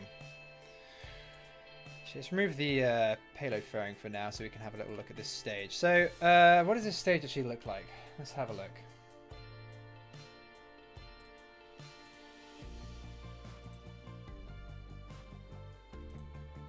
Images. It's showing up like a block. It's just showing like pictures of the Eastern Bloc. Yeah, I see Block. Everyone likes Block Day. They don't like Block Gay. Oh no. It just looks like a generic Soviet stage. Okay. Nothing particularly special about it, it seems. I'll just put a relatively understated mount on it, I think.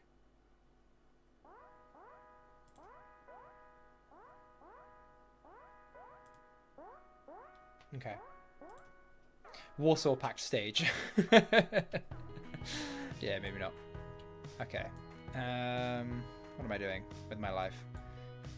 Here we go. So nose first. We want something that doesn't look too janky.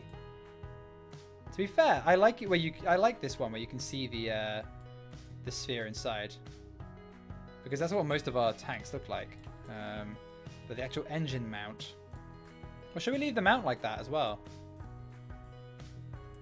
Certainly a look, isn't it? This is a Karolox thing. Core texture.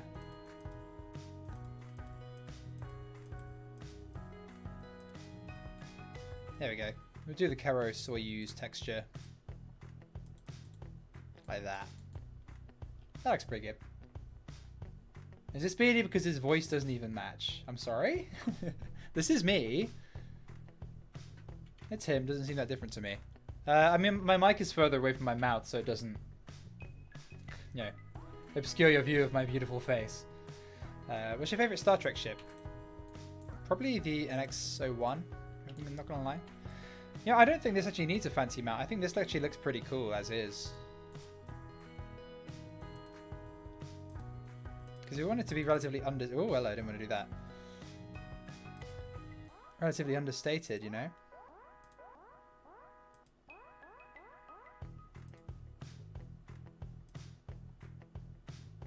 Yeah, I think it looks better with that one. That's all, actually. It looks nice and Soviet that way.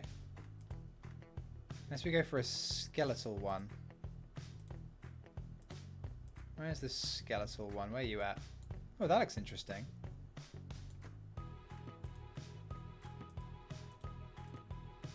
Where's my skeletal boy? No, it's a bit earlier, I think. That's 4. Nova. Arios, SLS. Shroud. No. I think we've gone past it. Centaur D. No, that won't work. Now that looks interesting. Probably not appropriate though. It is a Centaur mount.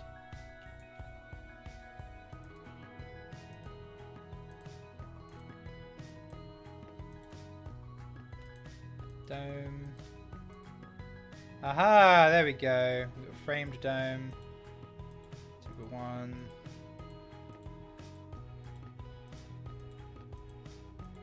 Where is the skeletal one gone? These are a bit weird, aren't they?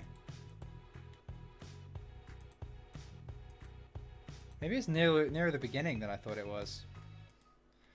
There's a particular mount I am looking for, and the game does not want to present it to me. It's really awkward to skip through them like this because the actual menu keeps jumping about.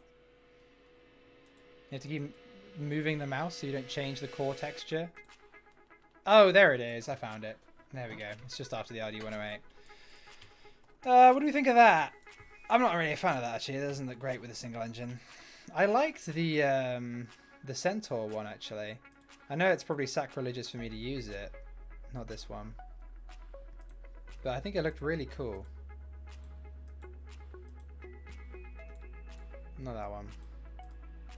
Not that one. Was it Centaur? Maybe it was the Centaur one. I think it was Centaur, actually.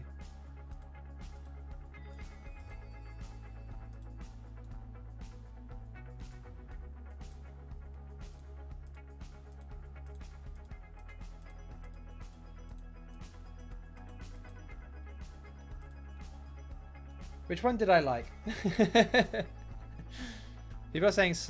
Oh, what? There's a select mount button? Oh, that would have saved a lot of time, wouldn't it? Oh, this is so much better. Oh, thank you. Who pointed that out? Roger. Oh, Karnasa said afterwards as well. Cheers, guys. Oh, that makes life easier, doesn't it? Wowzer. Okay, which one did I like? This is going to save me so much time.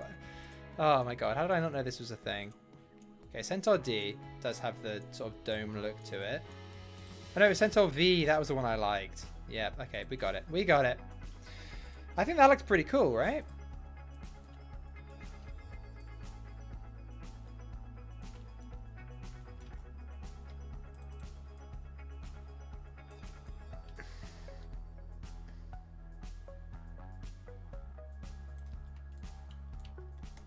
There we go.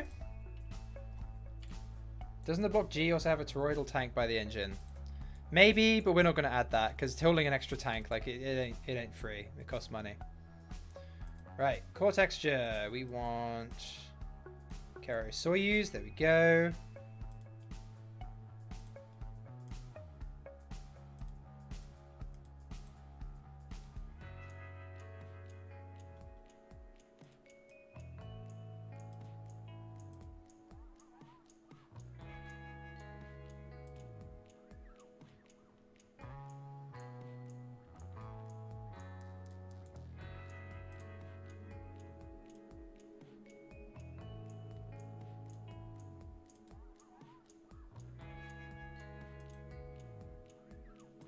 Okay. There we are.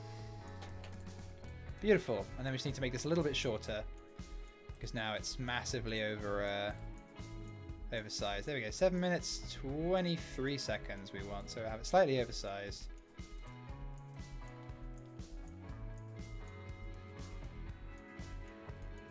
Perfect. We have ourselves a stage. There's a website with good images of Block Day. I can send it in the Discord server. Yeah, at me and send it to me in the Discord server, will you? I think we should have some kind of dome on this side, actually, on the nose. Perhaps. Because, yeah, this balloon now doesn't quite match up with that tank.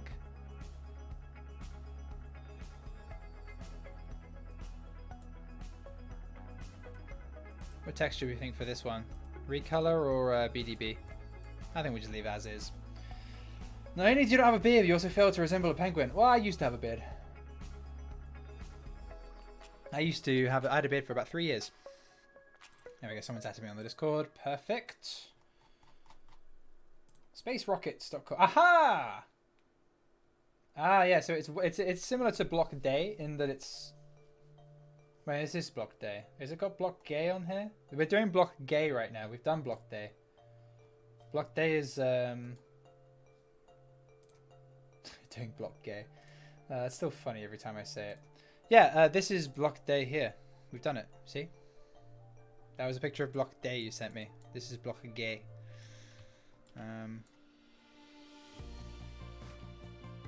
More like beardless human. Yeah, I'm a fraud. It's true. It's true. I am a fraud. You know what? Actually, we're just gonna do nose. We are gonna do a. There we go.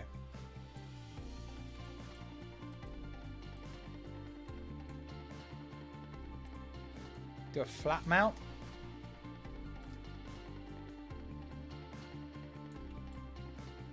Yeah, that works. Okay. People saying, "Ha, gay stage funny." Yep, it is funny. Yeah, I'm just gonna get rid of this. All right. In stage ring. What's the diameter of this thing now? 4.8. Okay.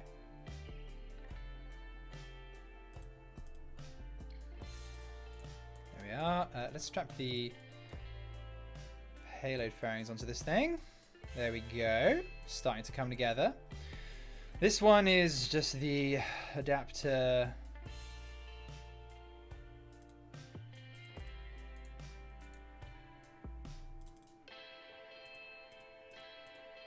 For this. So let's attach that. Oh. We only want one. Oop, whoopsie, didn't want to do that. We only want one fairing node. And disable the decoupler.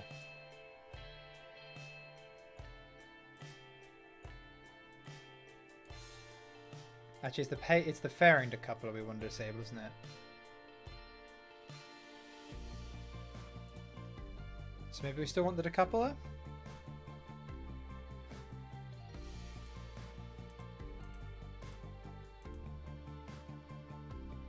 I think we still want the decoupler, don't we? It's this we don't want to decouple. There we go. Fairing decoupler off. That's what we want to do. Okay, then let's adjust the size of this thing. There we go. You always want a little bit of leeway so that your stage doesn't have to like wriggle free. So a tiny little gap. Do we have a tiny gap?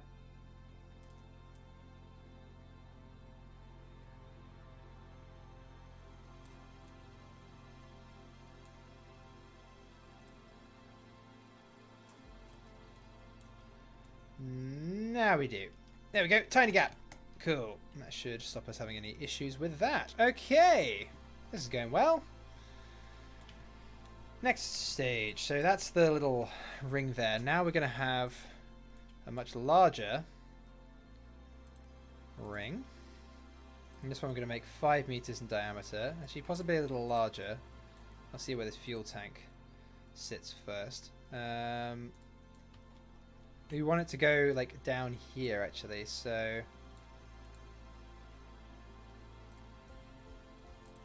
do 5.2, so it comfortably. Ooh, that was interesting. Don't know what happened there. So it comfortably fits around this. 5.3 is too wide. Yeah, 5.2. Okay, and then this.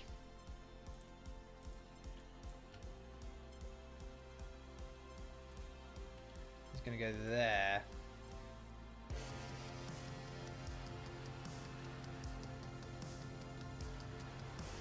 Because the fairing actually was mounted a little bit up on the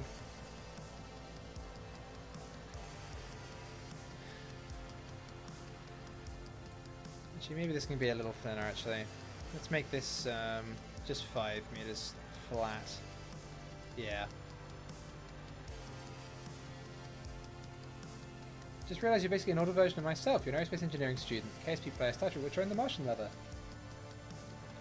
That's pretty much part of the course with anyone who's in engineering, right? You play KSP like Star Trek and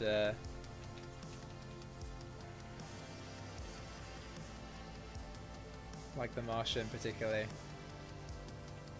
Though I seem to be like the only engineer I know who actually likes Gravity, the movie. Just because it has some science mistakes in it, but I still think that movie's amazing. Yeah, we'll do that. Okay. And then we adjust the height.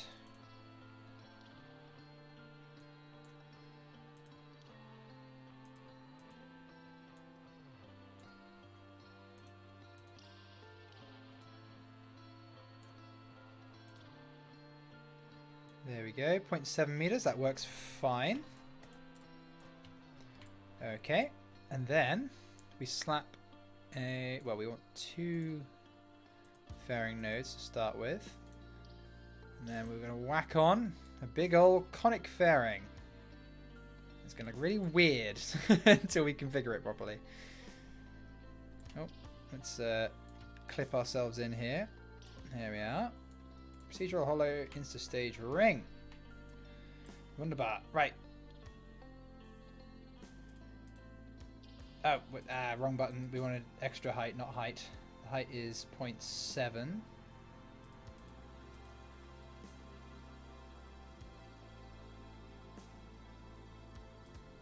I should probably save this before the game crashes. I'm just going to save it as N1 right now. There we go.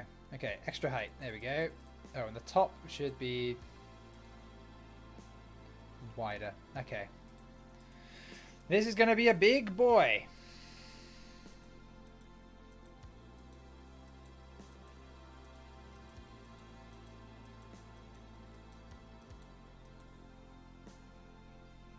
I feel like this actually needs to be a bit wider than it currently is.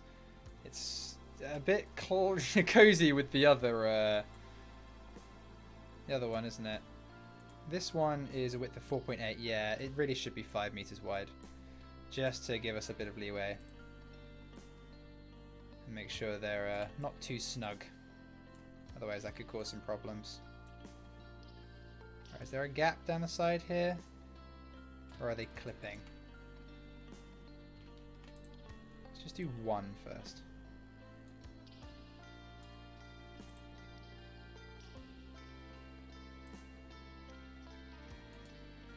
That's still clipping.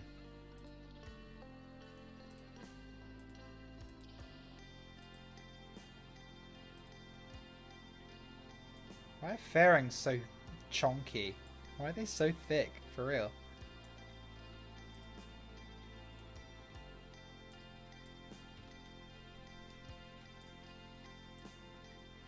I think 5.4 is enough leeway. Yeah, we'll do it like that. Okay, cool. Okay, extra height, even higher, even higher.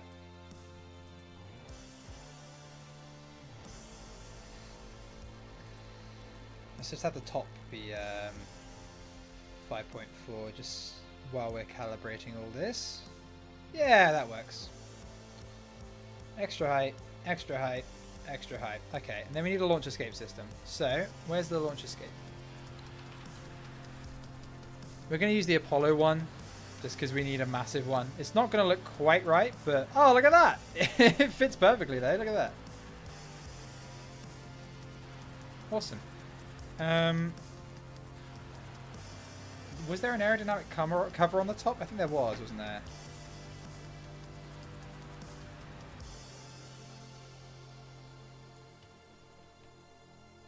But we're just going to have it attached to this, I think. I think that looks better. Yeah. Okay, so... it needs to be a little bit shorter.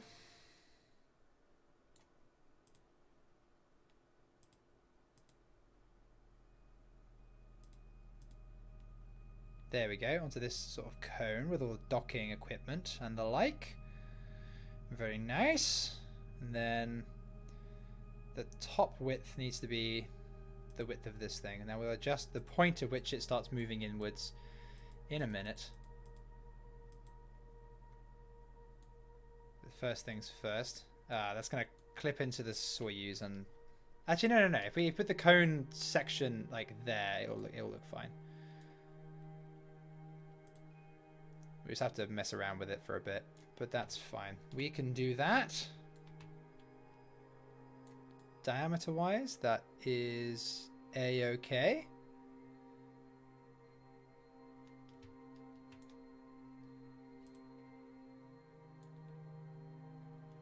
And height-wise as well. Okay. And then what we need to do is fairing auto shape, turn that off, and have the actual conic section start a lot higher up. I've just clicked that a million times. Remember the time when N9 built an N1-like rocket in his RP0 series? Did he? Or maybe a like, but not one that looked like it. But maybe one that had lots of engines.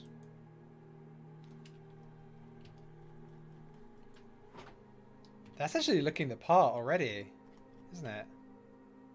I think actually this needs to go down, be dragged down a bit.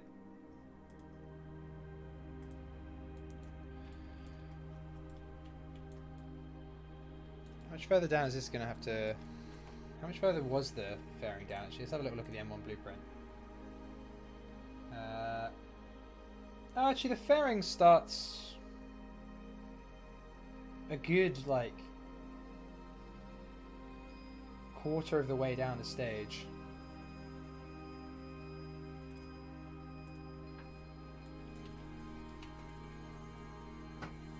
Yeah, pretty much further than this, though. So I think we're going to actually change this. So the diameter is thinner, but we have the extra width setting on. If it'll actually let me... right click on this. There we go. So we'll set the base size to 5 meters, but we'll give it extra radius of 0.4, I suppose.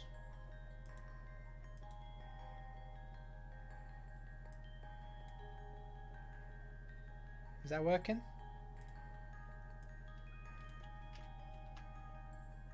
Two seems to be the maximum you can set extra radius to.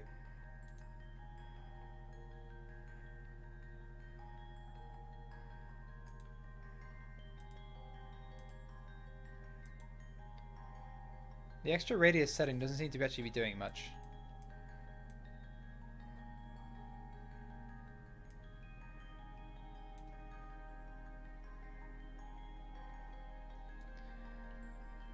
Maybe that only works on conic ones? I don't know. Regardless, I think we're just going to have to bite the bullet and keep it 5.4. Otherwise this isn't going to work.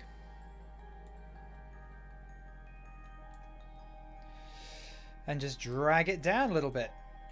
But that's okay. Oh, I didn't want to do that. I didn't want to drag block of 8. I wanted to drag the... Let's put that back.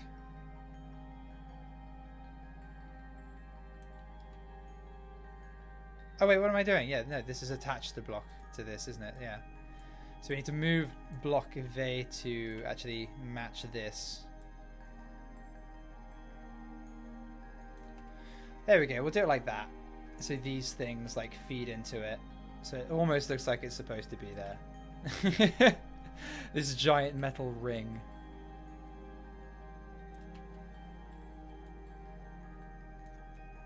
Disable fairing auto shape. Yeah,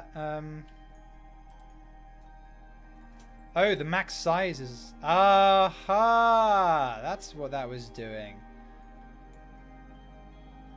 But it doesn't, like, go out neatly. I suppose it doesn't matter. We just need the ring to be hidden. So let's make the base size, yeah, 5 meters. So it doesn't have to be quite so far down. Okay, here we go. So let's just hide the ring there. Cool, and then we grab the ring. If I can find it. So an issue with clipping these things.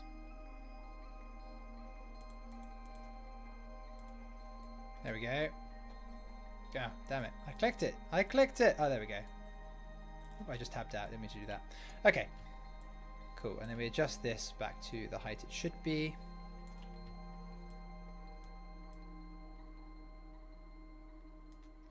Like so. Voila. Okay. And then we can muck around with the fairing. So let's right click on that bad boy and then we just pin it. So we don't have to go and clip the camera through again. Okay. Right, so... Why is there a... I clicked the wrong one. God damn it. Oh, I want this one. There we go. Okay, so the maximum size is 5 meters, which actually seems to be more than enough. Let's bring it in.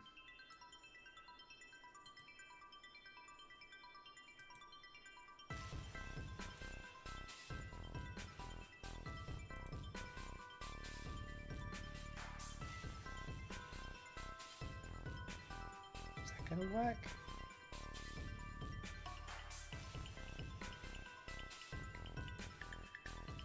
I have no clue, but we'll find out. This was like... Oh, we can't set that with a number. That's irritating. Just gotta click this a million times. Yay! Can NASA be fighting against the droid army? We got a load of bots. Might look balked a bit, gotta mess with it, yeah. Well, if the rocket doesn't look a bit balked, you know, is it really Kerbal Space Program?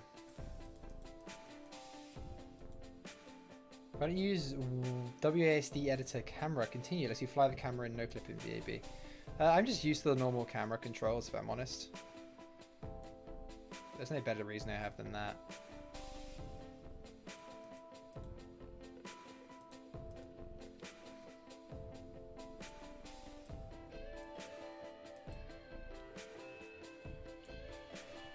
Right.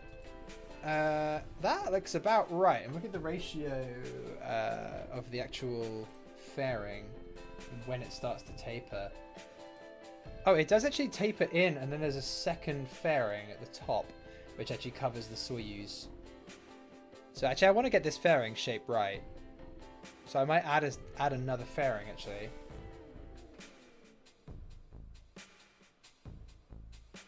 Yeah, I want to get this right. Because otherwise that's going to look a little janky. So it goes in and then continues upwards. I want to get the fairing is quite iconic, so we are gonna do that.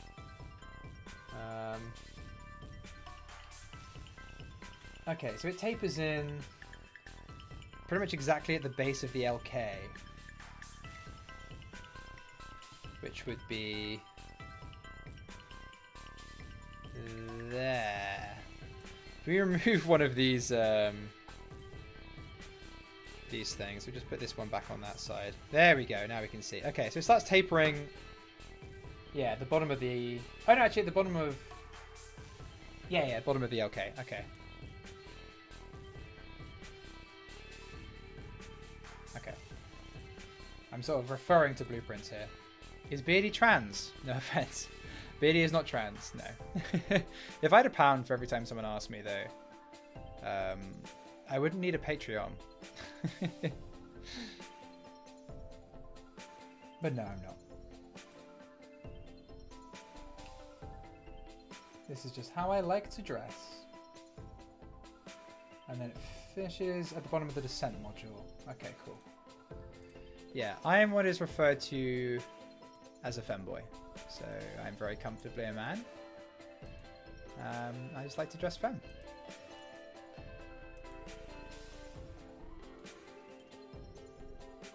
Do trying to get fetishized a little bit by the queer community, not gonna lie. That's not entirely a bad thing. For me at least. Giggity. Oh, hello. That messes with the tapering of this one. Okay, well, it's going to have to be a little bit higher than that. Just so we don't clip with the other fairing. But let's just clip at the same time as the other fairing. That makes sense, doesn't it? It's like 14.5.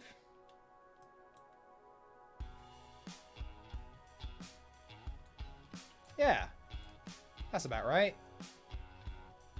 Slightly snug fit, but it will probably work.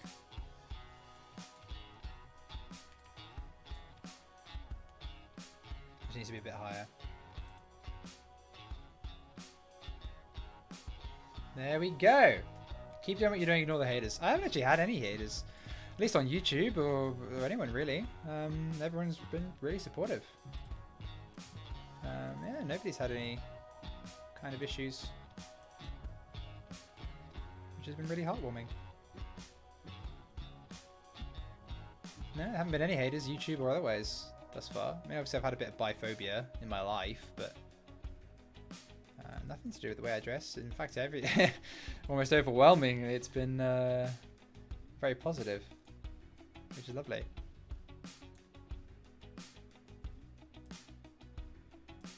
Let's give this a nice bit of clearance. There we go. Right, and then we need another payload, another fairing base there. But I think that's actually looking almost right. Crazy, I know.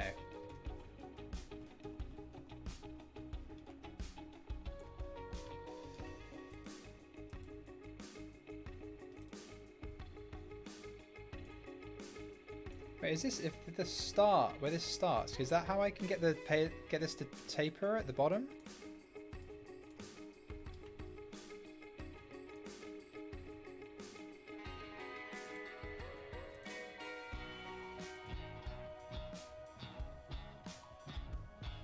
No, it doesn't seem to be tapering. The extra radius button seems to do nothing. Okay. Oh, no, there we go. Aha! Now we've got a taper. So if we make the max size... Okay, I'm an idiot. I don't know how to do this. If we make the maximum size... What do you say? 4.8? That's a decent gap actually. Let's give it. Let's do, yeah, 4.8. That's a comfortable gap. Okay, and then we've got the taper. Perfect.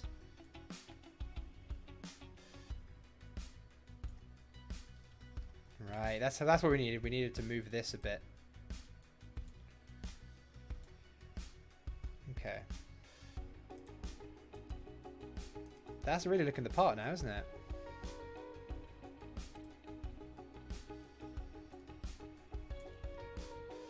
So the fairing comes out.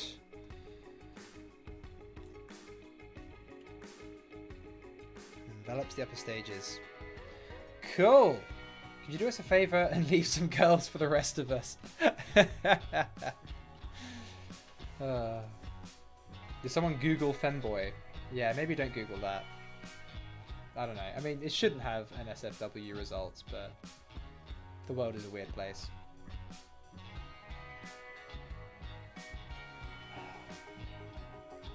Where'd this chat go? Careful, we don't want to demonetize the stream. Actually, we can keep this. We can keep that menu up in case we need it. Okay, I'm happy with that. That looks pretty cool. Let's add the final fairing, which is another conic one, which goes to here. I think this does actually have an aero shell. I think it might look weird if the docking stuff is just exposed.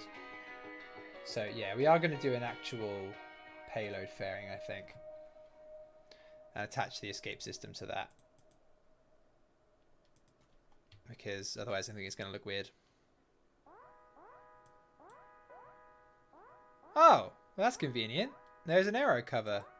I think it might be a bit too wide though. Annoying though, because if we could rescale that, it would be like the perfect size for the escape system. It just looks a little bit wide. Yeah. There's even a hatch in it. Wait, what is a hatch? Oh, okay. I feel like we got to use this. We got to use this thing, right? It's got a hatch.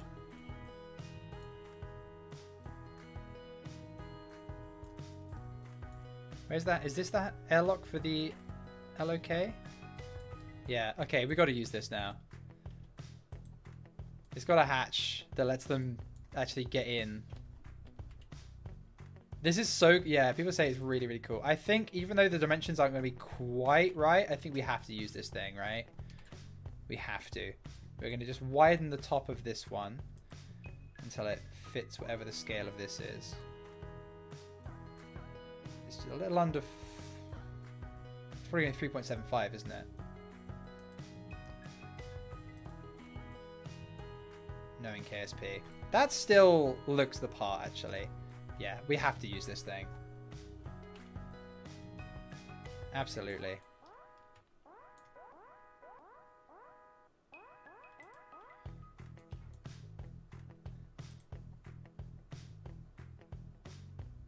That's really cool. Yeah, we're using it. We're using it. God damn it, we're using it.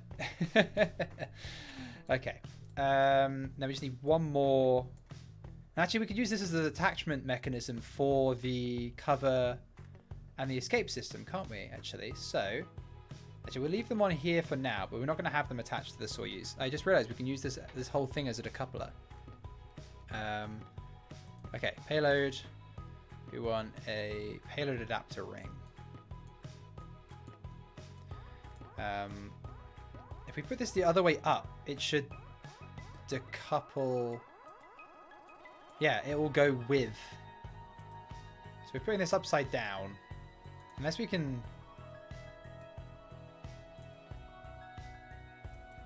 I don't know if that's going to work. Yeah, it can't be upside down because then the payload fairing will be upside down. We need a way of decoupling this. Maybe a ring decoupler. That'll work, won't it? Because we need to decouple this ring as well. We don't want it going with the rest of the vehicle. Ring decoupler. That's what we need. Okay, so we aren't going to need this decoupler. Disable that one. Okay. What was the diameter? It's 3.75, isn't it? 2, 3. 0.7. I'm determined to get some of these details right.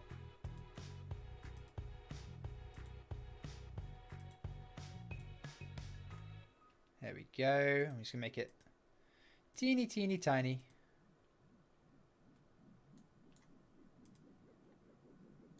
Cool. Okay, and if we just attach that to the top of the Soyuz, and we drag it down.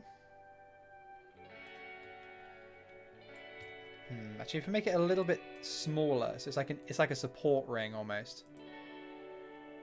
Not that much smaller, like 3.6.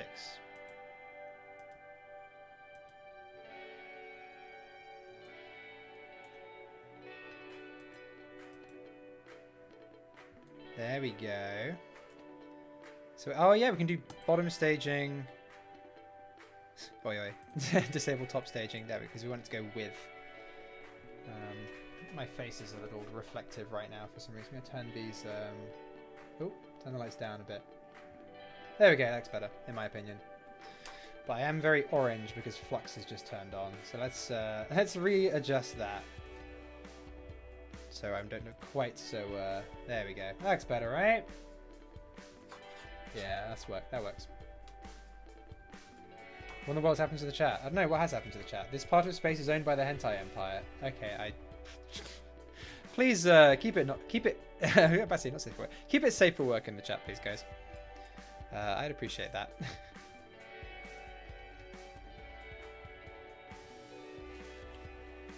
Okay, so we've got our little support ring there. Then we've got our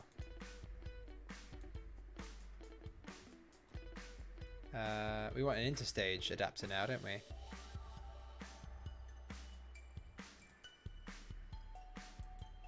There we go. And that is attached to the decoupler, right? Yeah, it is. Okay, perfect. Base size 3.75.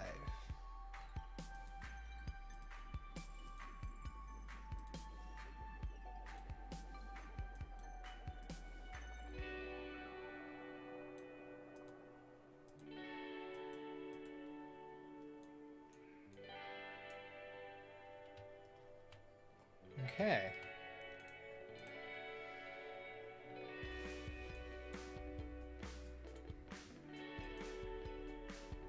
I think that's it. Yeah, we want that. And then we can adjust, whoopsie. There we go. The height. Yeah, this is gonna work, guys. Okay, how low can we get this?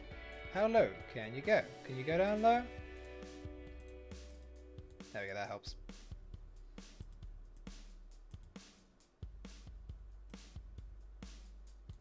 It's 6 meters. Is that? Oh, that's starting to clip through. Okay. So a bit taller than that. We do 6.5 just to play things safe.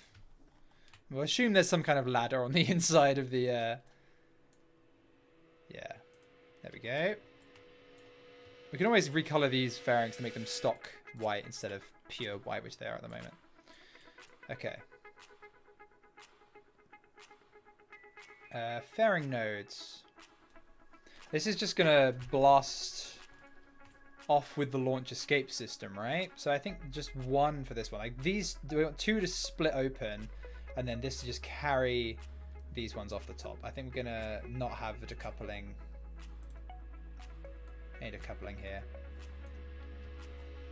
So we'll have one fairing node. Oh, actually, this needs to be 0, and that extra height needs to be 6.5 meters, doesn't it? I've done that wrong. So set that to 0.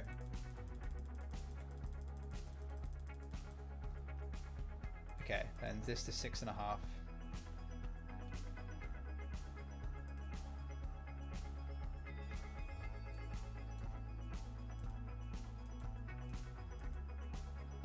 Or maybe I've done that wrong. I think I attached this to the wrong node.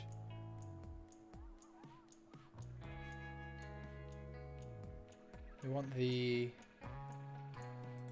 decoupling node, which should be that one.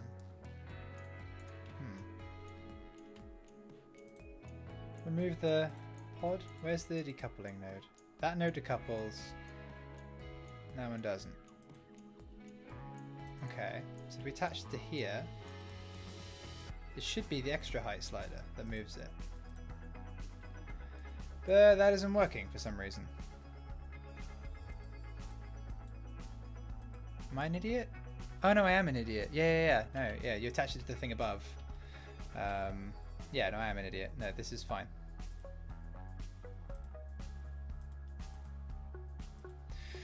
Procedural fairings, man, they're confusing. I'm getting easily confused. Okay, the extra height needs to be 0 because that's insane at the moment. There we go. And the top also needs to be 3.75 meters.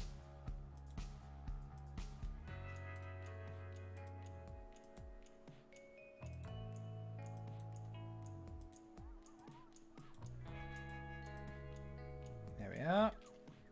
That is going to go through it though.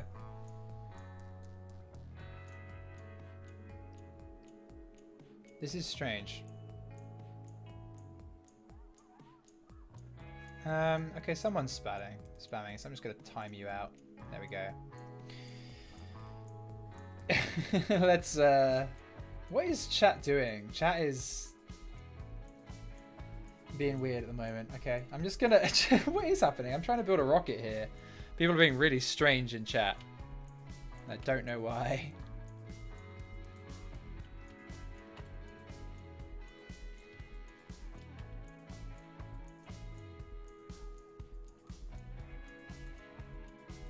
Okay, we're just going to remove this protective cover and just leave it around the height this is going to be. Because at the moment, this is like the height of this is way too high. And I don't know if we're attaching this to the wrong nodes or what, but that's the first node it attaches to. And normally,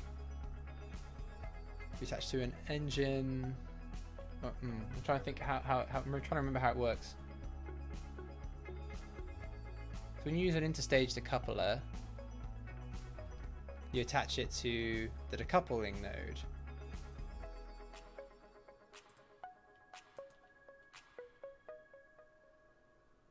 Which is that node.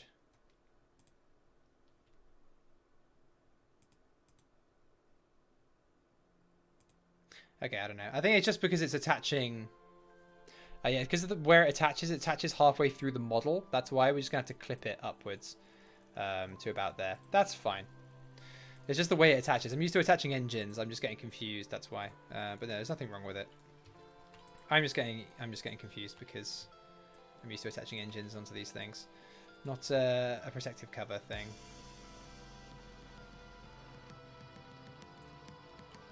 There we are. Okay. Let's clip this to the edge of the fairing. Okay, here we go. Let's attach a fairing, see what happens. It's not wide enough. Okie doke.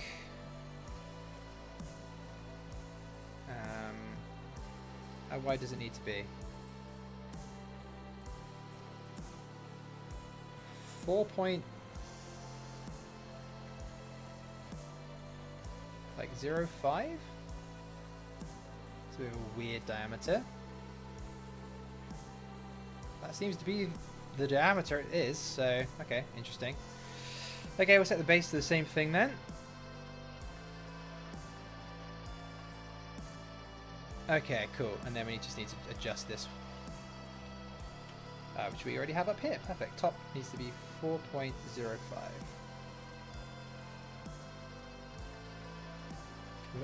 Et voila! Nice. This is quite a complicated fairing system, but it's looking the part.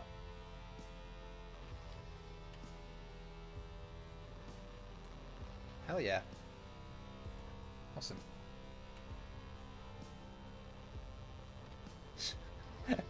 Look up parasocial relationship. What's going on in this chat?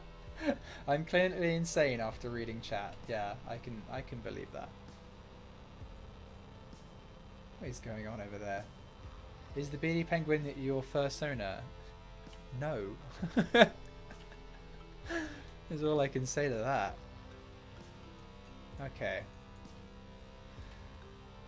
I'm gonna stop reading chat for a while. It's getting weird. I'm gonna keep focusing on building the rocket for perhaps people who aren't watching this with the live chat. There we go. We don't actually need the gap between these because this is decoupling.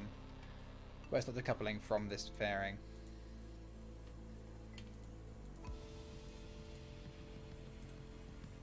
Perfect. Let's turn off the fairing decoupler on this. Fairing decoupler on this one should be enabled. Yep, perfect. Okay. I think that should work. Fingers crossed. I'll have to check all the staging and everything. The decoupler on this one should be disabled. Yeah, disabled. Or we could do 2 nodes and have it split with this one instead of being pulled free. I do worry about the... Yeah, maybe we should just have the cone get pulled free. Let's have the decoupler enabled then.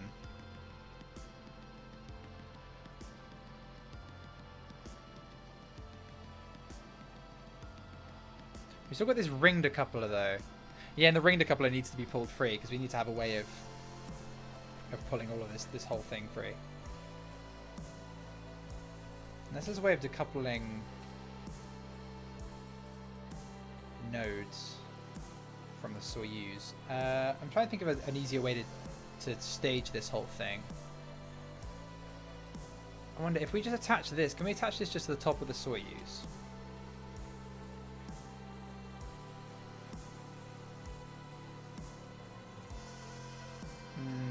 No, we can't. Okay. Oh, that's because the ring decoupler is already attached to the top of the Soyuz, isn't it? So if we... Has that got a decouple node mode on it? Beardy, do you like milk chocolate? Yeah, of course I do. What's not what to like? Look at all these engines. Oh my god. Control Z on... with this many engines, the game does not like it. Okay, let's see. Can we decouple node with the orbital module?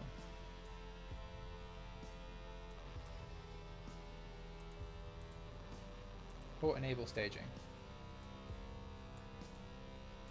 Does it show up? Oh yeah, it does.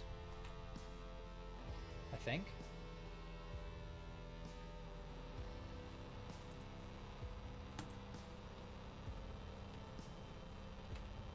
Is that for the node though, or is that decoupling the actual...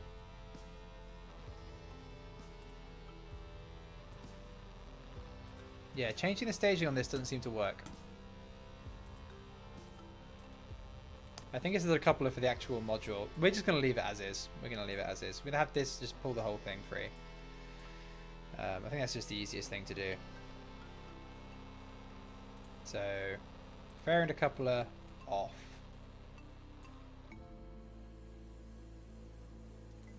And this is going to be out of coupler. It's just easy as a stage. The Soyuz models are sometimes a bit glitchy, the orbital modules with the coupling stuff. On the low Earth orbit Soyuz, I have to press an action group to decouple the node because I just couldn't get it to stage for some reason, and I'd rather just not have to deal with it. Okay. Let's seal all this up.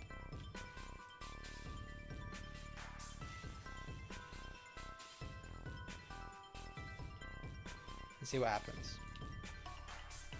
Yeah! That looks pretty good. I'm pretty chuffed with that. What do we think, guys?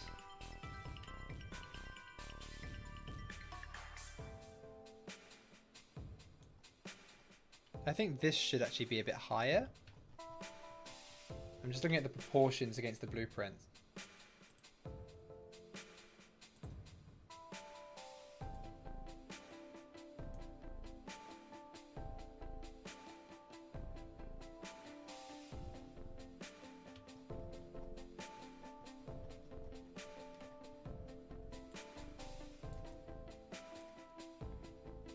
There we go. We want that.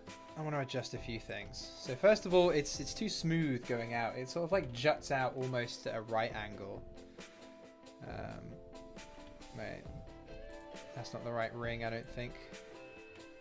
We want that one. There we go. Okay. Just comparing against blueprints right now. Yeah, this needs to be like.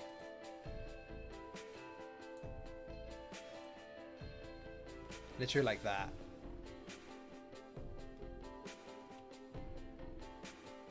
That is how it looks in the original. They've got a little lip for some reason. Okay. So we got the little lip, and then yeah, this needs to be more sort of squashed. So the end point. More like that. I mean, the top is just a bit too wide anyway, but that's just because we wanted to use the cool thing.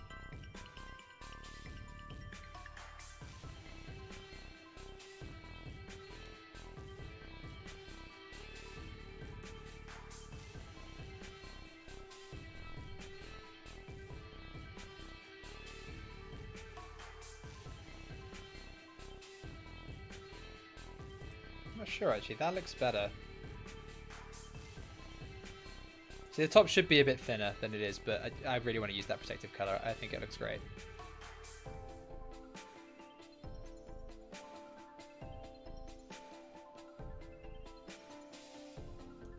What do we think, guys? Look the part.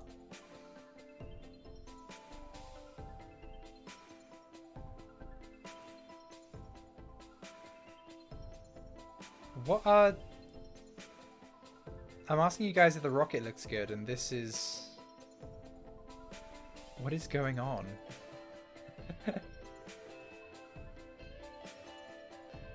Guys, can the mods, like, do something about this chat? Because, what are we talking about?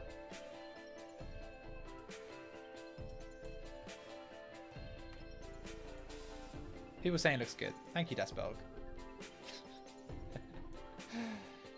Sergei Korolev would be happy with this. Okay, that makes me feel a bit better. Scuffed chat. Yeah. People chat is sniffing the hydrazine tanks. The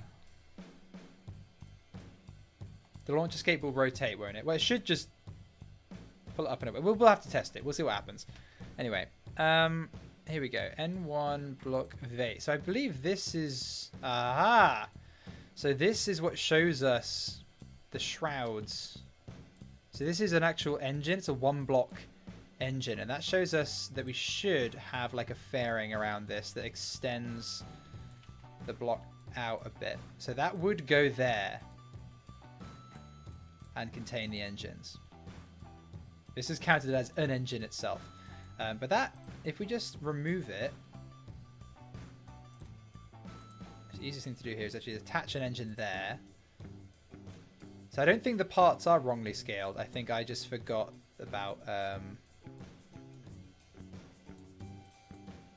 I'm trying to line this up. God dang it.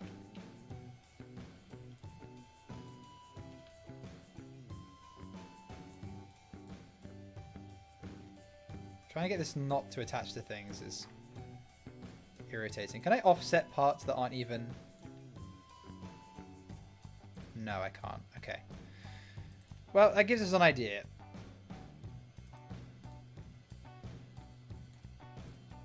Move it sideways. And voila! Okay, cool. We have what it should look like. So let's put, I guess, a fairing onto this interstage. This is all going to be needlessly complicated. But yeah, that's what it should look like. So that's why the engines don't fit. The engines are the right size. It just needs to go outwards a little bit more. So let's add a conic interstage. And an engine plate as well. That wouldn't go amiss, would it? So we'll attach interstage, engine plate underneath the interstage, perhaps? Yeah, because we want the engines poking... We want the nozzles poking out, but we want the rest of it hidden, I think. So we do the... I think we'll do engine plate, then... Yeah, then the fairing. Yeah, that's what we'll do. That's what we'll do. Cool.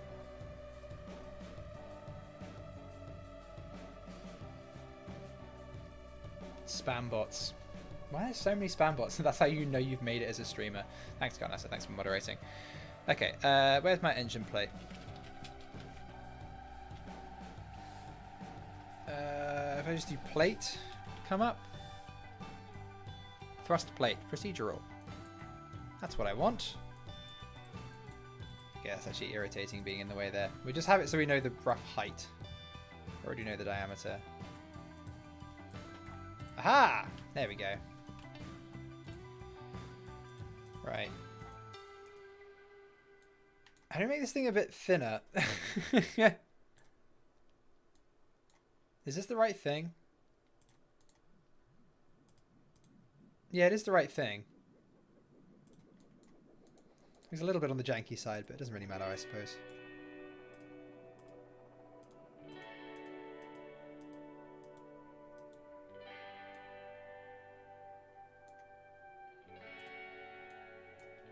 It's just to cover up the fuel tanks.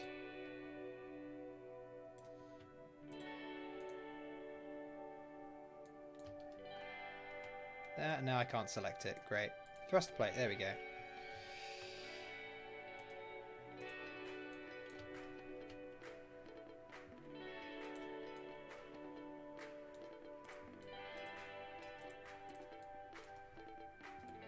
Oh my god, let me offset this thing, damn it.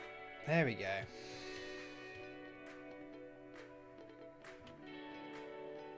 For some reason this is all still contained within block of A, and I don't know why. Okay, whatever. Let's have it like that. There we are. Then we have it pinned so I can adjust things. There we go. Okay. And then we have our 4 engine mounting points. Offset these.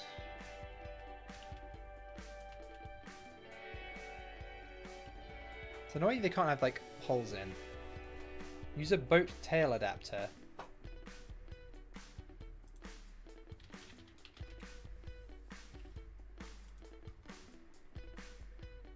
Oh,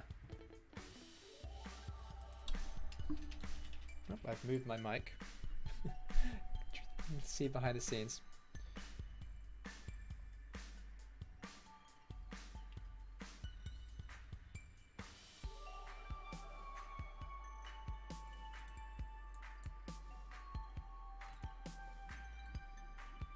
Let's truss.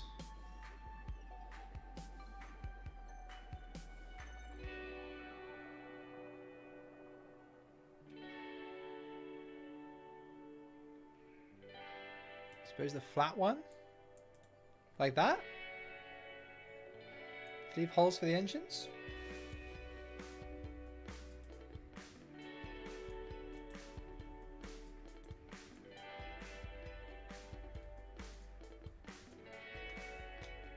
Is that what we're thinking? Actually, yeah, because then we can put it upside down so that then the fairing will come with the engines. Yeah, I like that idea instead of a thrust plate. That's what we're going to do. We can attach the fairing to it upside down. Okay. Oh my god, there are so many chatbots, aren't there? How irritating. Okay. Right, let's try that then. Let's try this.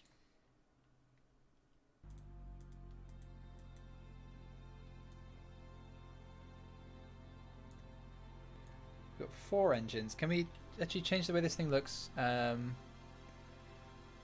ring.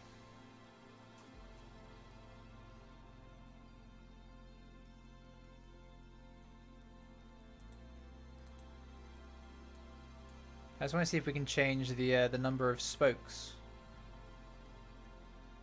Suppose we should just use a hollow one.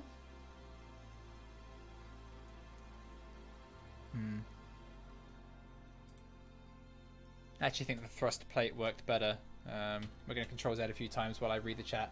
Yeah, I'm just going to use the thrust plate. We were saying flat one, then invert it upside down. We're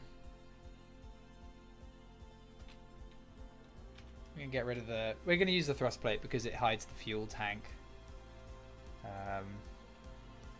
Assuming we want to hide the fuel tank though. Maybe it could look cool seeing the fuel tank through instead of having it clip into something.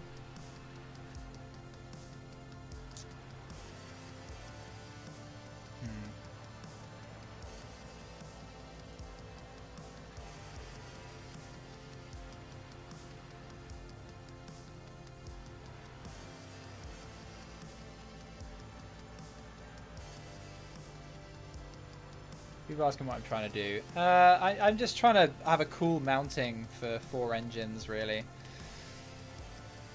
Yeah, we'll just try this then. We'll just try this. We'll see what this does.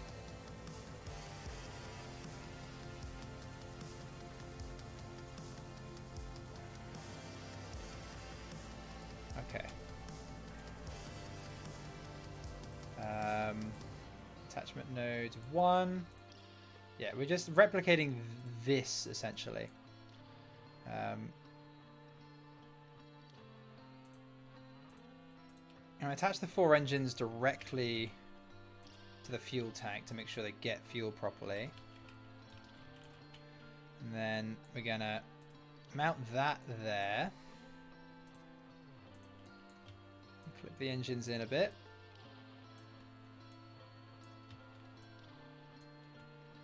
Okay, and let's make this fairing.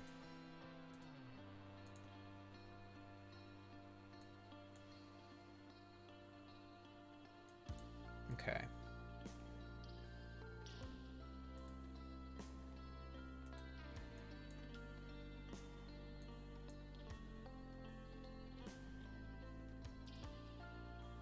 There we are.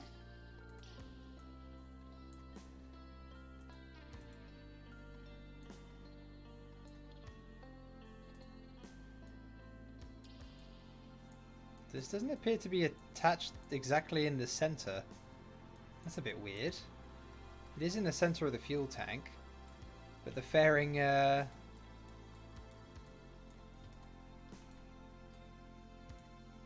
is clipping out. Oh no, it's just the light catching it weirdly, I think. Yeah, it's fine. No, the light's just catching it strangely. Okay, that's weird. There we are. Okay. And it doesn't need to be quite that tall.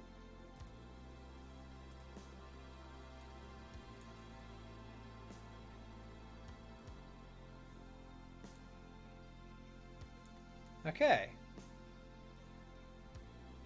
I don't know about the width. I think it might be a bit on the wide side. Let's check against this one. If I attach it to the bottom here, then we can, there we go, we can directly compare them. Ooh, actually I might use 2 so that I can colour it properly. That's a point. Let's use 2. So that I don't have to use symmetry, I can recolor them differently. That works much better. Yeah, there we go. That's better.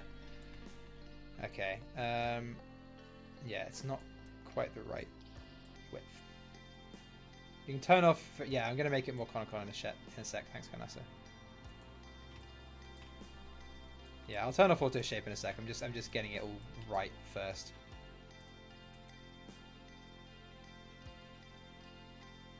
That looks about right.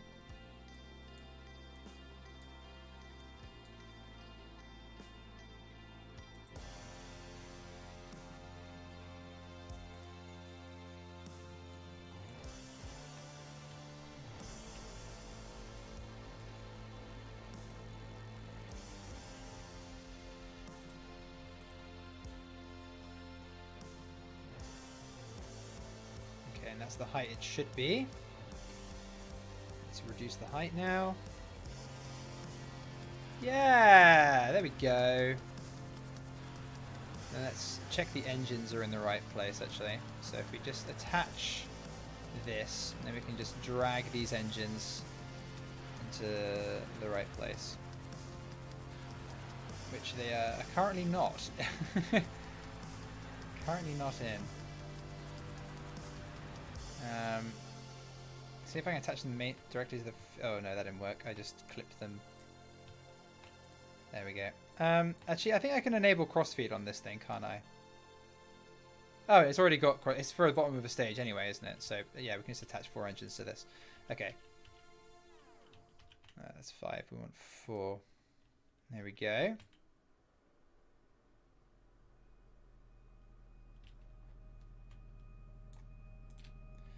And let's make sure they're all lined up properly. And then we can just remove that engine. Because this has all been modeled properly, you know, off the actual rocket. Well, look at that! It's almost right.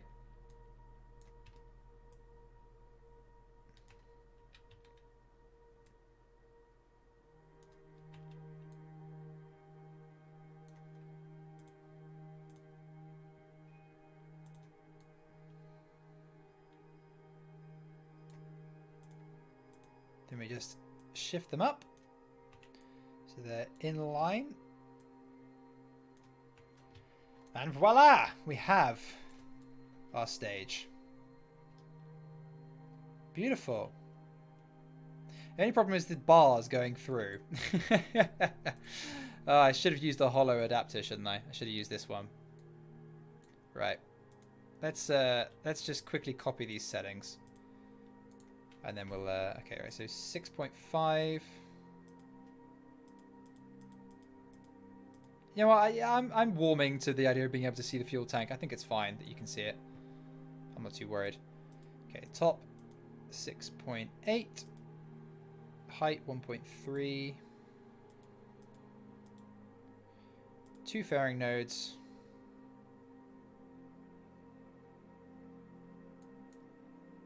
Beautiful. Okay. Detach these, detach the engines.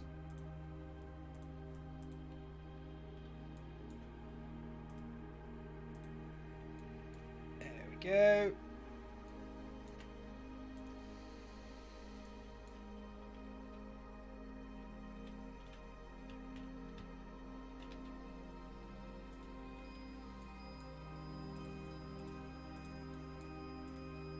I didn't put enough engines on for some reason. Okay, there we go. There we go.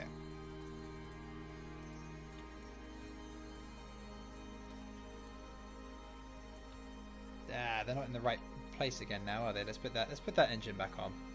Where is it? Block V. There it is. There we are. Just so we can check everything is exactly where it should be. Let me offset the part, dang it. If a KSP starts getting laggy, it's suddenly just like, no, you know what, I'm not going to let you offset that part. Because reasons. There we go. Actually, yeah, these are prefab engines, although obviously we're not using them because they're a little OP with regard to failure chances. You know, you don't get the individual failure chance, individual engine failures. They're just designed for performance for people with PCs that couldn't run 30 engines firing at once with test light, having failure chances on all of them. But yeah, they're pretty handy for figuring out the correct shape of the engines. That works pretty nicely.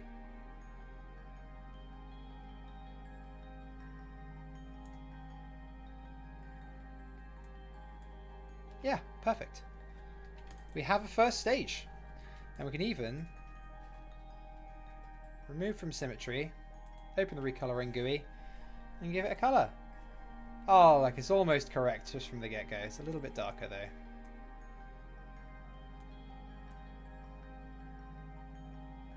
Try 25.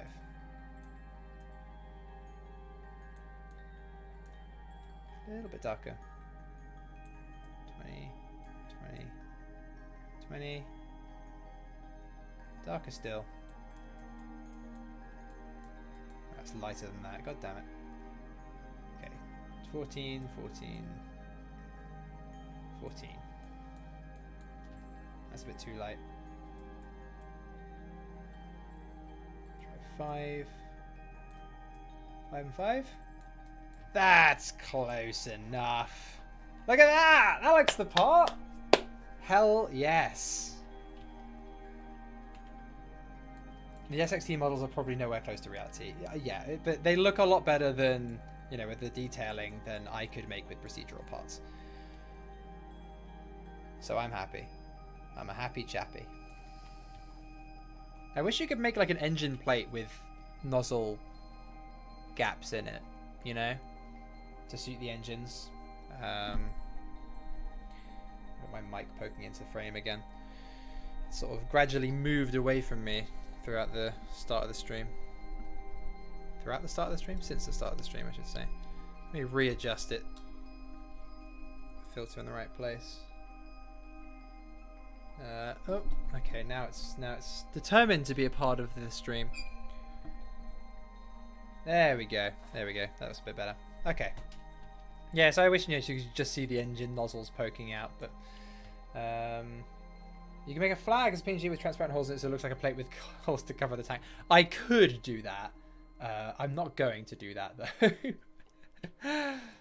That sounds far too much like hard work. Okay. We have the third stage and the fourth stage and above. So we just got 2 more stages to go. And then we just got to spend ages sorting out the actual staging, because that's going to be a bit of a nightmare with this many engines. But it's going well. It's going well. I think we're probably just going to... Now we've got the basics down, we're probably going to rush those. Oh my god, let me offset this part, damn it. It will not let me offset this.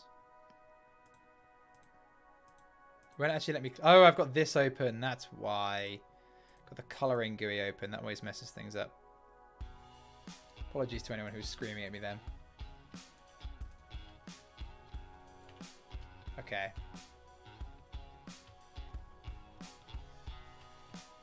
It's looking the part, actually. Okay, next stage. This one won't be quite so complicated because I actually kind of know what I'm doing now. And I can just copy this boat tail adapter. Although we'll need to make some adjustments to it for sure. Right.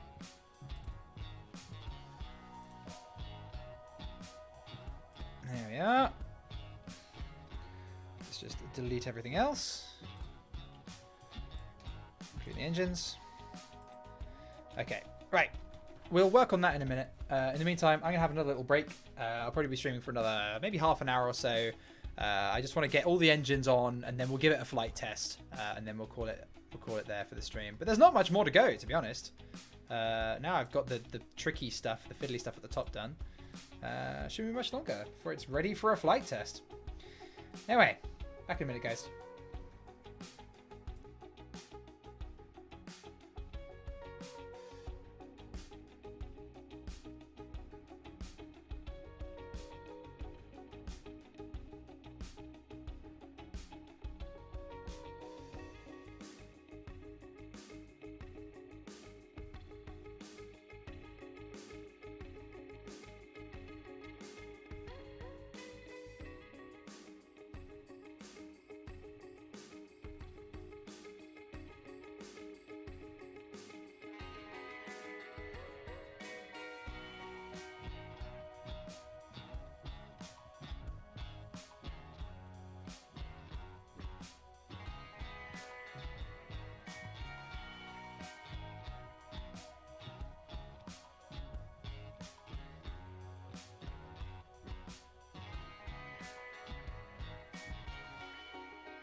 Hello, we're back. How have you all been in my absence? Okay. Let's change this thing. I have just remembered I was going to change this to be more conical, but actually it looks fine. Actually, that looks fine as is. I'm going to leave that. Okay. This one doesn't need to be removed from symmetry because they're both the same color. Although later N1s, similar to how they did in reality, like it had this paint scheme only on the first launch. Later ones, more and more of the rocket was painted white to help with thermal issues it had on the pad. Got hot in the sun. Believe it or not. Right. 8.9 meters and then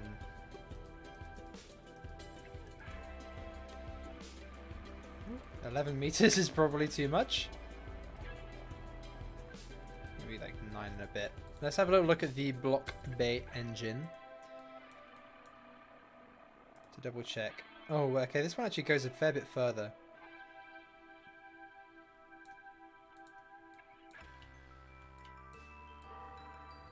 So, okay, height Goes all the way down to there. So that it overlaps a little bit. The actual engines themselves don't go quite down to the bottom, but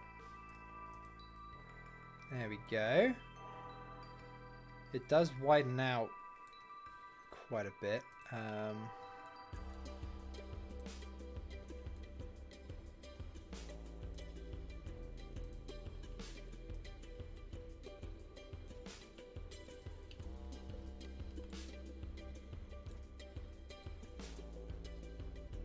Is that the right? Actually, that's fine as is.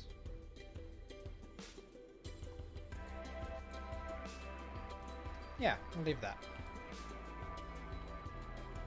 That looks pretty good. Okay, we'll add our 8 engines then. 2, 3, 4, 5, 6, 7, 8.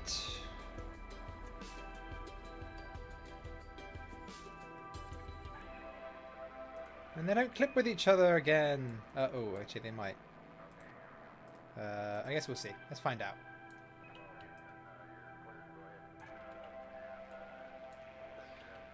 If they do clip, then we'll just bring the fairing out a bit more. Yeah, they are going to clip. Okay, we'll bring the fairing out a bit.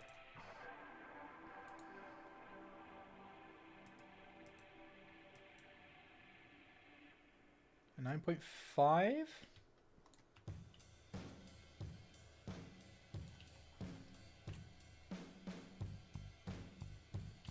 How's that look? Not ridiculous. We'll do that. I wish there was a way to make the fairings a bit thinner, because they're a bit chunky as is, aren't they? Not great, is it? Is the actually, yeah, you don't want the engine nozzles clipping with the end of the...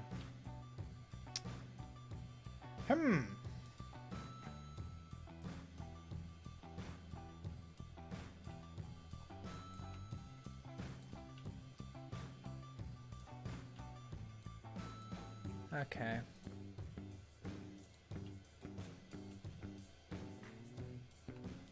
I mean, the nozzles are like a little further up, aren't they? They're like contained within this. But I think this does need to be wider.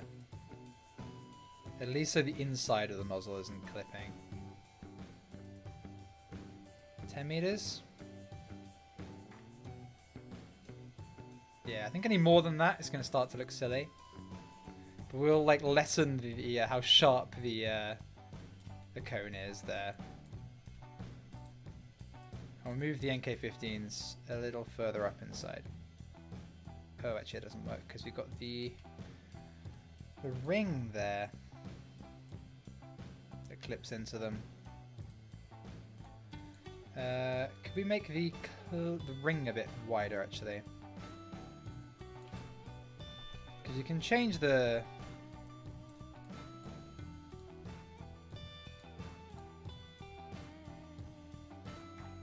Yeah, we can change the starting height with the...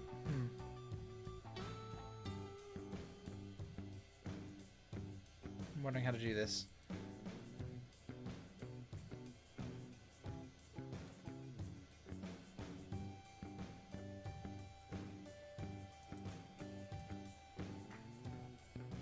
Okay, I have an idea. We'll clip this upwards.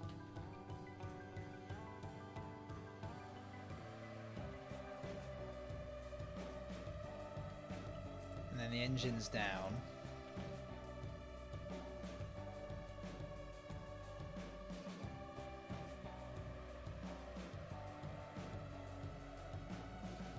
Okay.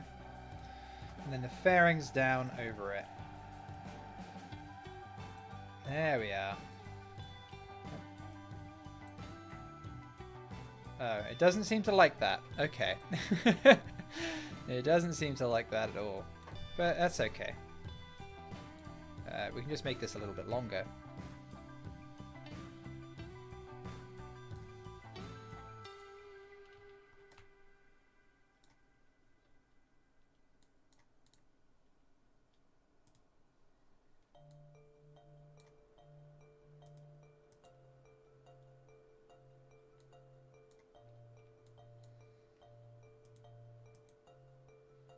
There we go. And then if we turn off the auto shape.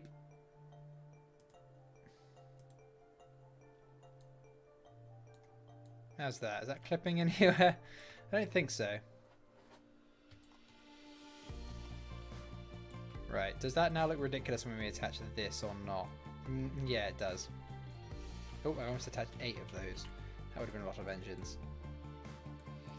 Yeah, there is a limit to how wide we can make this. Okay, that's a bit irritating.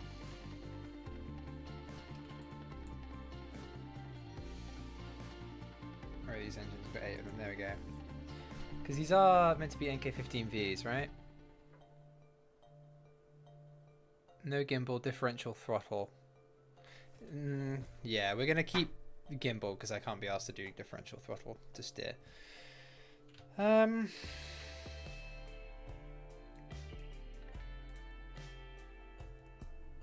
are you thinking?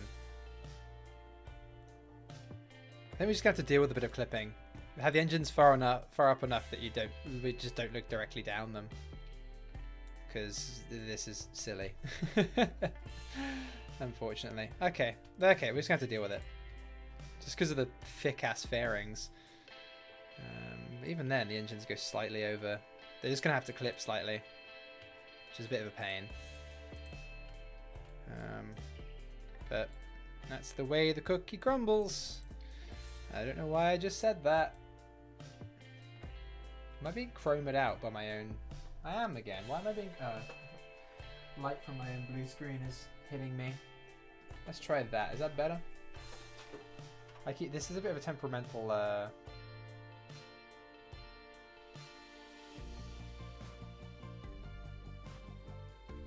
There we go. That's better. Hopefully I'm not getting chromed out. There we go. Okay. Prefab parts limiting you a lot on this front. Yeah, I still think they look great though. So yeah, I think these nozzles maybe are a bit big. But alas.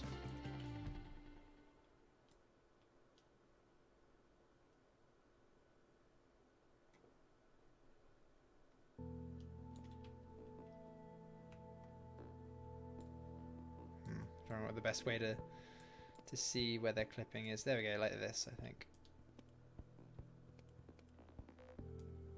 That's as much clip as I want on each engine. Yeah, and then we'll just have the... Actually, you know, we don't need the engines to clip in the middle at all. Go like that, and then we'll just have the fairing clip into them. Just gonna have to not look up the rocket's skirt. You know, basic manners. Should be doing that anyway. Goodness me. Okay.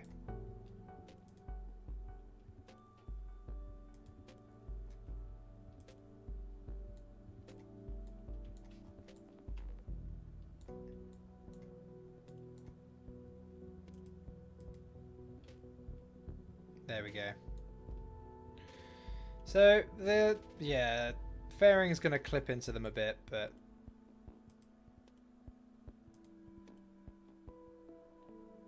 oh well.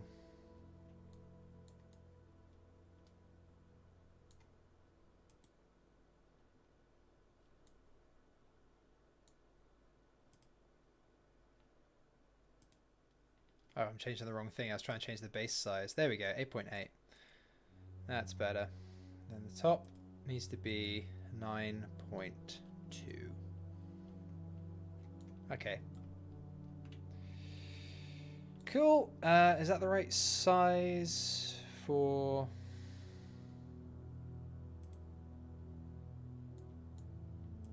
Actually, a little bit too long.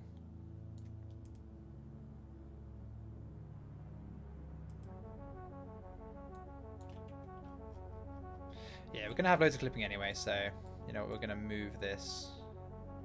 Oh, I didn't mean to do that. I wanted to grab the boat tail adapter. Oh god, this is a bit of a circus, isn't it? There we go. And just attach that directly on there. Okay.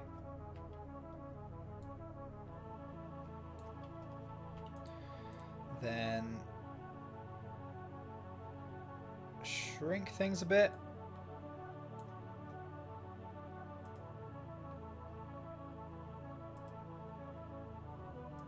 8.9. The height is too high. Then we just clip the engines right in. I mean, once there's a plume coming out of them, you won't see anyway, really. So I'm not too bothered.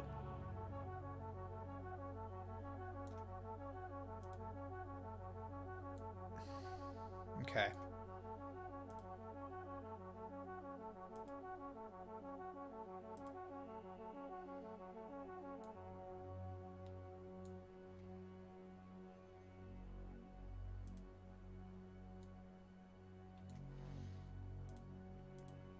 Right. Throw this away. Then grab our engines. If we just remove this decoupler first. There we go. We'll clip the engines up. Not going to look too pretty, but what can you do? Got to make the rocket work first and foremost.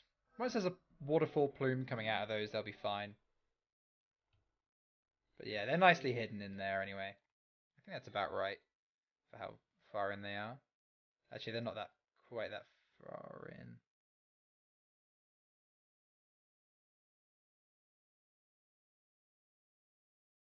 More like that. Okay.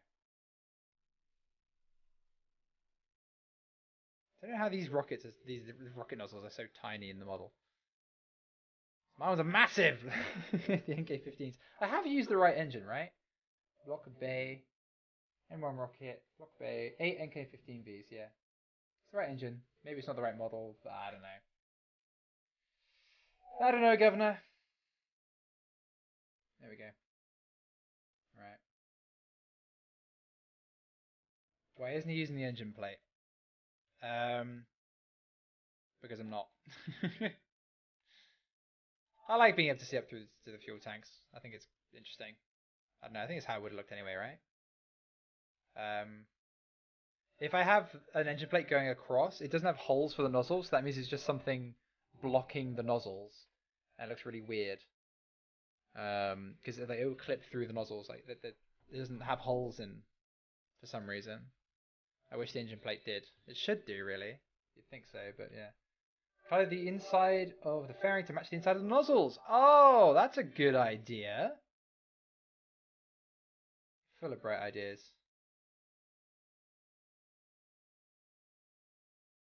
It's like a dark red, right? Dark metallic red.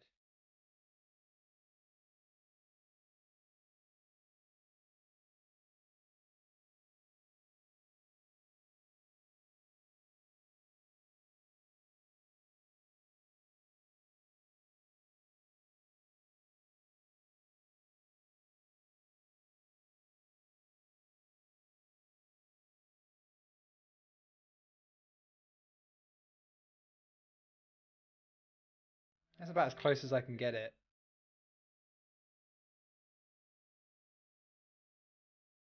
But at a cursory glance, that kind of works. Nice one. Yeah! If you just look at that, you wouldn't... If you just glimpsed it, you wouldn't see that it was clipping. That is actually great.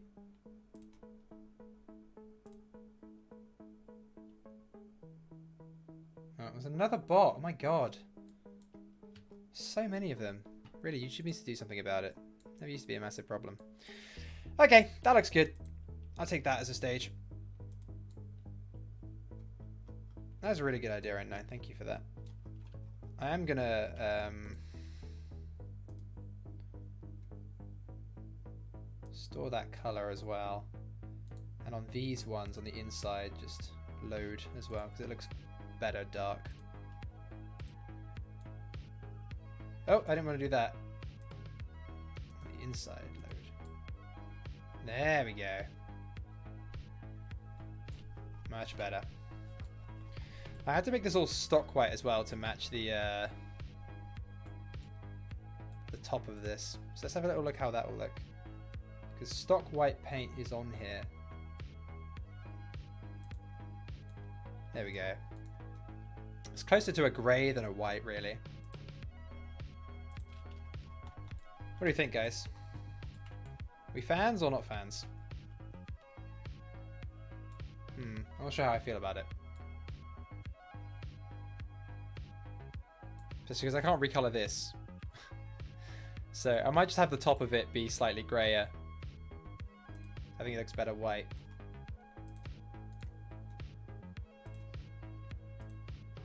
Yeah, I'm going to leave it white. And then for a bit, we have avionics, right? I always forget that. That's a good point. I don't have avionics.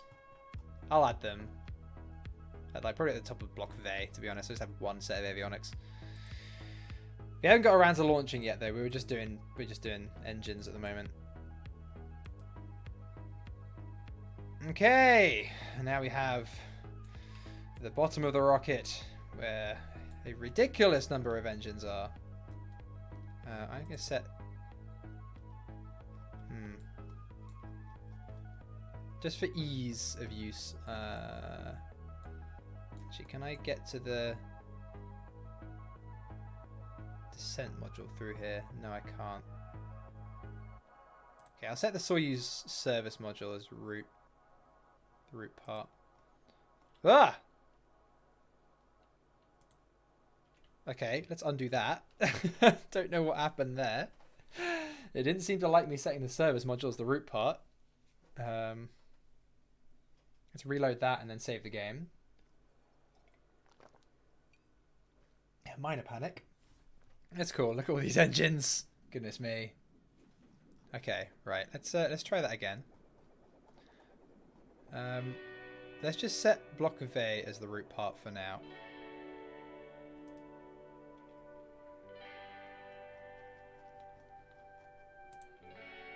Now the Soviet equivalent to the Saturn V guidance computer above the last LEO stage. Yeah, that makes sense. Yeah, because the Saturn V guidance computer was on S4B stage, right? Was it?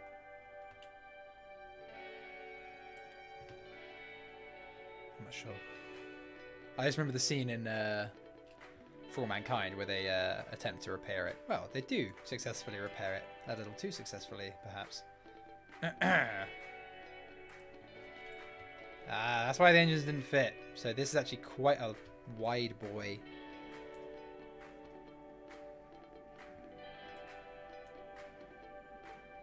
You know what I just thought of?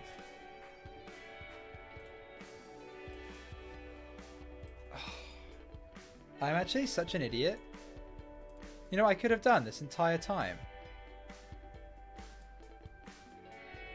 What I could have just done. I've only just realised this. Something that will look even better than what I'm currently doing. Why don't I just attach this and just attach these engines over them?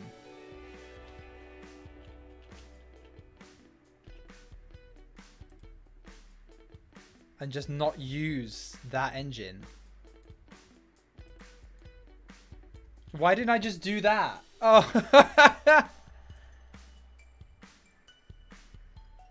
And that actually looks fine as well. Like, oh.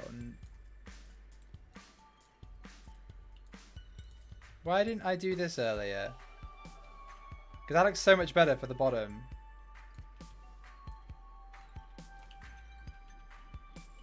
What do we think, guys? What do you think of that?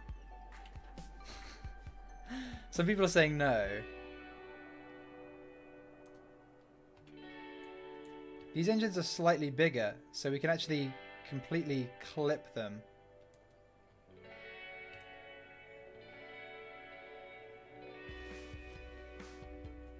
Extra weight. Yeah, actually, that's a fair point. How much does this weigh?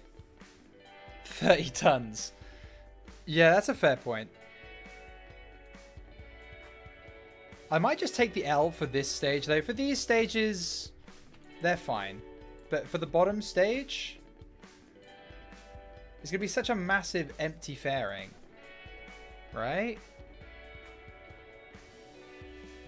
Can I recolor the thrust plate? That's what I want to know. I mean, I feel like a thrust plate that size would be a heavy boy anyway, right? I can recolor this. Oh, I can recolor these. Okay. Okay, how heavy is like a 17-meter wide? Oh, I didn't want to do 8 of those. A 17-meter wide thrust plate. Let's find out. What's the mass of this thing?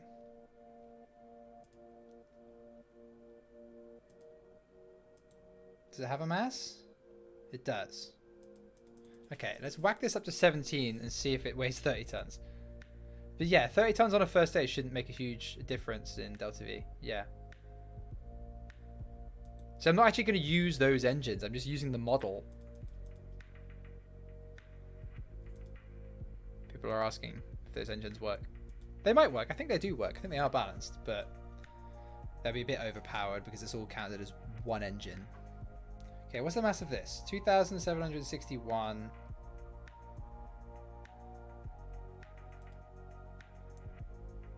This weighs 40 tons. The thrust plate is heavier.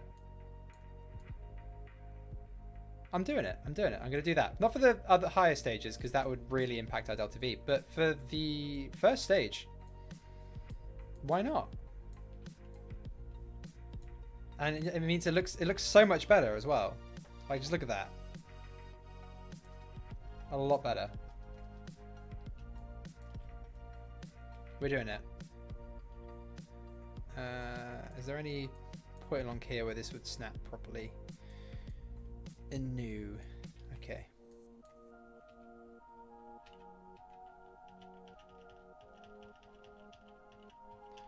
Right, we want 30 engines. 30 of your finest engines, please. There we go. Oh, don't start clipping on me now.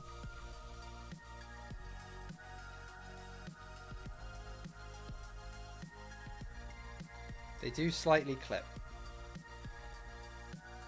Then again, they're also at an angle for some reason.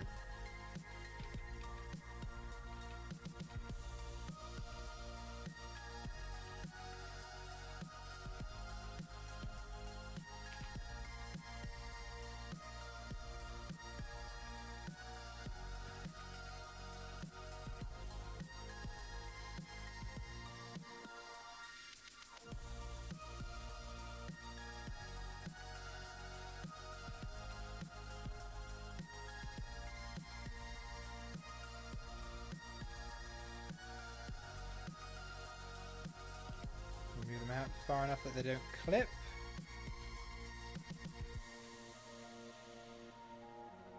That's a pain. They're all clipping with each other. The nozzles are a bit too big. Oh, got a donator. Whoa! Cora has tipped £40. Been a fan for a long time. Just wanted to say, awesome work on the songs. And you look really pretty. Stop it, you. Thank you. Wowzer. That was a massive donation. Thanks a lot. Thank you, Cora. That's really generous of you. That's really lovely of you. Lovely of you. Thank you. Appreciated. I'm glad you think I look pretty. Yeah, this doesn't overlay quite properly, does it? The engines don't quite line up. Yeah, why don't they match up?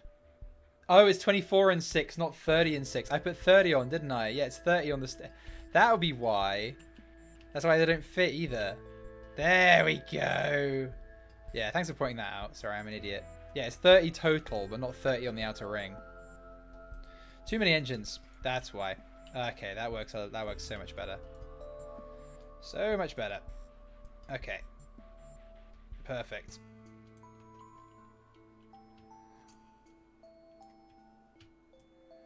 Well, thanks for the donation, Cora. That's really, really lovely of you.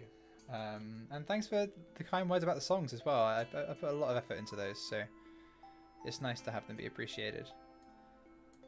The response to all of my music has been sort of overwhelmingly positive. It's been really heartwarming to see. Okay, the mounts are sticking out slightly there, so if we have them go slightly further down, or slightly further in. Actually, if we rotate them, then that'll hide it, won't it? Aha! I think they might be... Are they rotated properly? Yeah, they are pointing downwards. It's fine.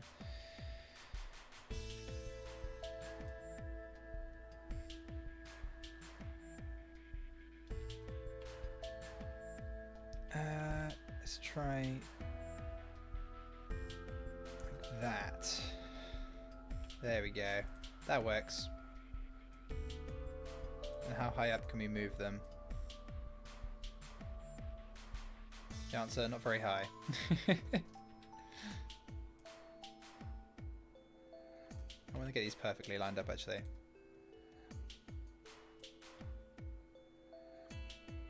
There we go. Okay.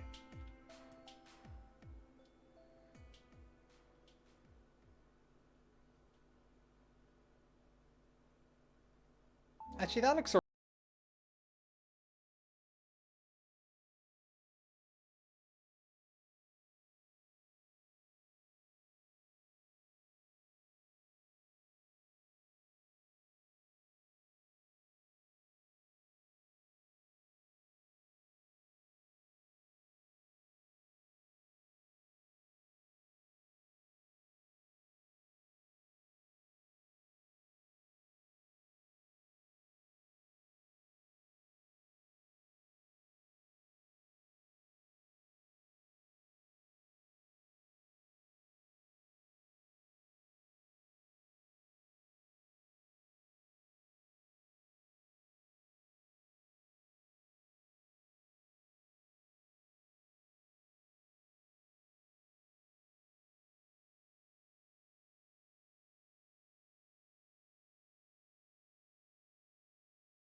Wait, okay, let's whack some avionics on this bad boy, sort the staging out, and we'll give it a test launch.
everyday astronaut. I only want everyday astronaut.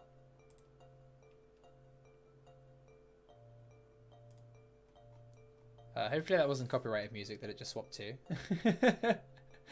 Fingers crossed. Yeah, Spotify was just doing different things.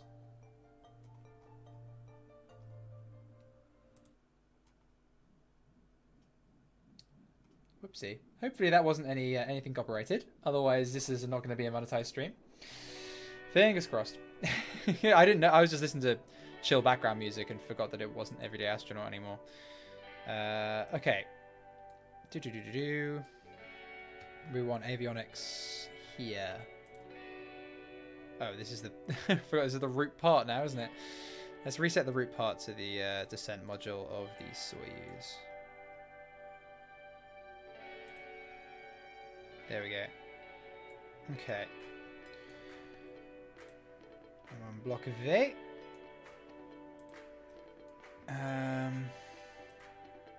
Avionics.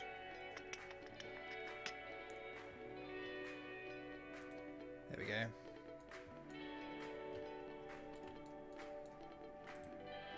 Sure, just put them there.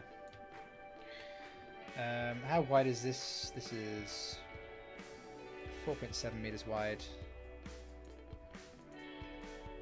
4.8. Okay, we'll do 4.8.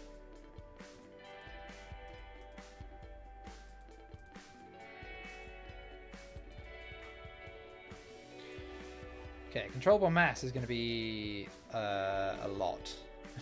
Oh, actually, it needs to be possibly be slimmer. Let's have it the same diameter as this top bit here. So that's what, 4 meters, bit more than 4.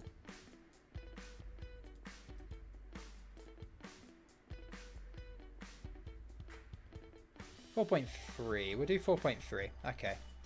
Yeah, 2,700 tons, really. But what is it without all the stages above it, but with the payload fairing? That's what we really need to know. So we whack the payload fairing on at the moment. I know it's not. Wait, is this fixed? Let's have it locked. There we go. Doesn't need to be changing shape on us now. Okay, what's the total mass of this rocket? 2,756. Okay, let me write that down.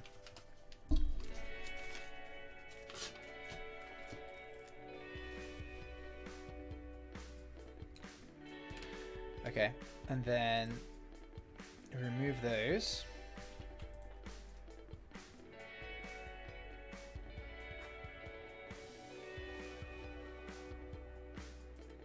And everything else is 91.25. We'll just call it 92 for good measure. But also we might want this to be able to lift heavier payloads. This is supposedly 95 tons to LEO, so far adding up. Okay, so 2756. Yeah, we'll say minus 95 just so we can upgrade this later. So it's, yeah, we'll call it 2,661. Just to play things safe, we'll do 2,670 because at this point it doesn't make much of a difference. You add a little bit more, right?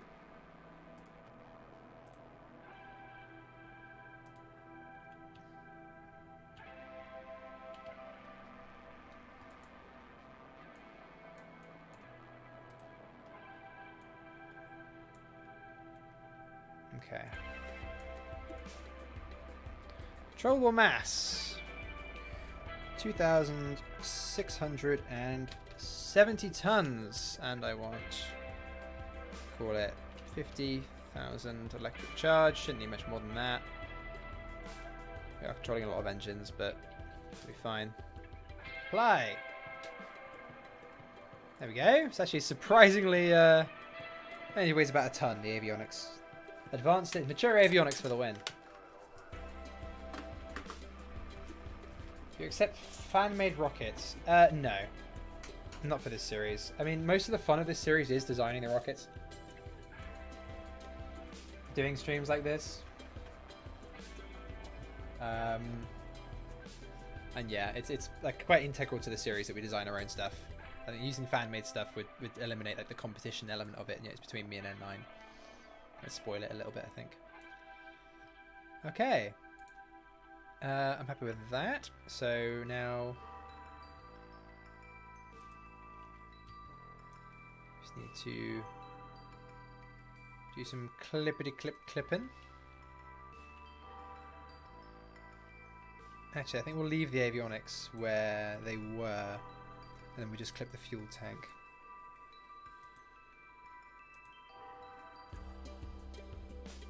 And so the fairing appears in the right place.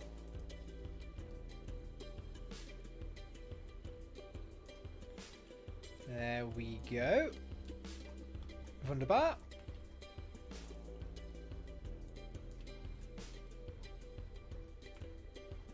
I might adjust this fairing actually. There we go. Because it's currently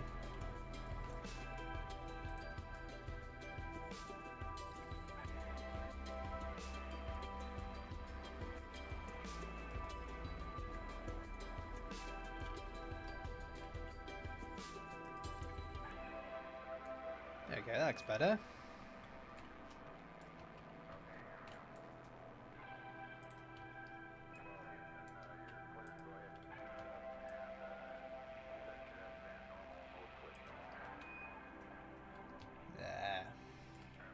Nice.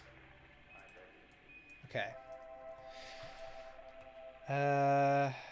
Whack this on. Something I'm interested in is what the tooling cost of this is going to be. I already shudder to think, but let's have a little look. It would just be a ballpark for now, but let's have a little look-see. What are the tooling costs? Okay, actually about 500,000 funds almost. So the Saturn V was 750k. I think it's only fair that, yeah, we also... what will be the cost once we do tool it? About 150k per launch, which is actually surprisingly cheap. But yeah, I will also pay to tool the fuel tanks. Because that's only fair. So it'll cost a bit more than that. But tooling, even though they are wide diameter, tooling separate structure tanks doesn't cost too much. But we're not going to do that now. Okay. All that's left, I believe, is avionics. I don't know why I closed the fairing, because I'm not finished here yet.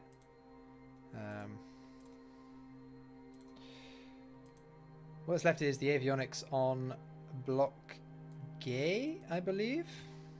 And this little boy. Yeah.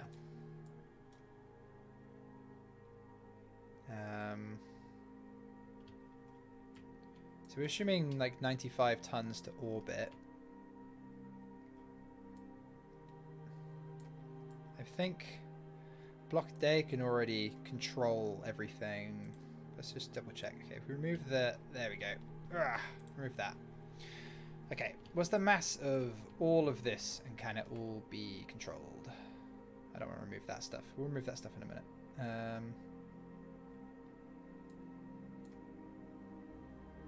Actually, there we go. We can just remove that. There we go. That's going to be close enough.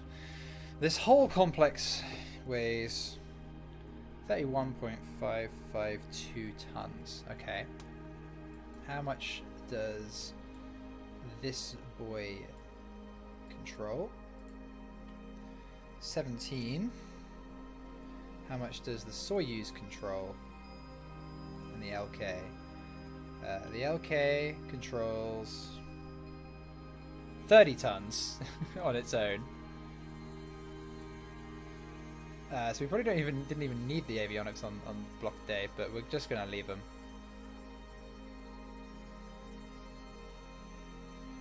It's already all tooled and everything. Doesn't hurt to have redundant avionics, particularly deep space ones. This is also controllable 30 tons. Yeah. Obviously, the LK is going to descend with Block Day on its own, so it needs to be able to control the whole thing. Well, this is already... Okay, what would it cost to tool if I just set this to 0 and just had it store?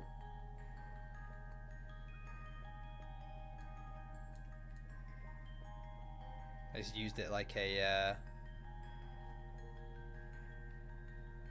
battery. Set to 0.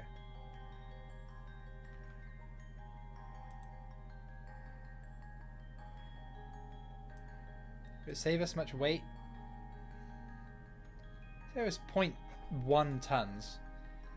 Should I just leave the avionics on block day? Just leave it alone? You know, I might come back and deal with that later.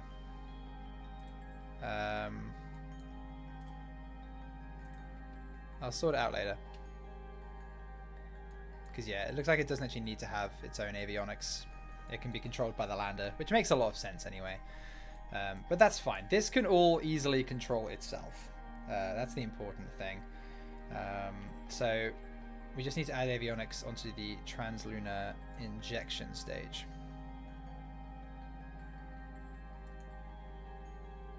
Make 0.1. Attach this like this, so reduce the height again. There we are. Okay, then let's remove. I've got a pen in my hand. I'm trying to use a mouse. What am I doing? Okay. So many different interstages. I think this is this one we want to remove, right? Yes, there we go. And the mass of this is 86 tons. Interesting. Okay. I'm going to go with 95 just to play. Oh my god. Bots. It's not like anyone even falls for them, is it? So the fact that they won't quit is really irritating. I'm going to go for 95 tons controllable just to put things on the safe side in case we want to lift payloads that are that heavy, you know, because that is supposedly what this is rated for to LEO. Where's my calculator? Where'd I put it? There it is. So this weighs 86. We're going to go 95 minus the 32 tons. But then again, we might just move lifting payloads that don't have their own avionics, you know?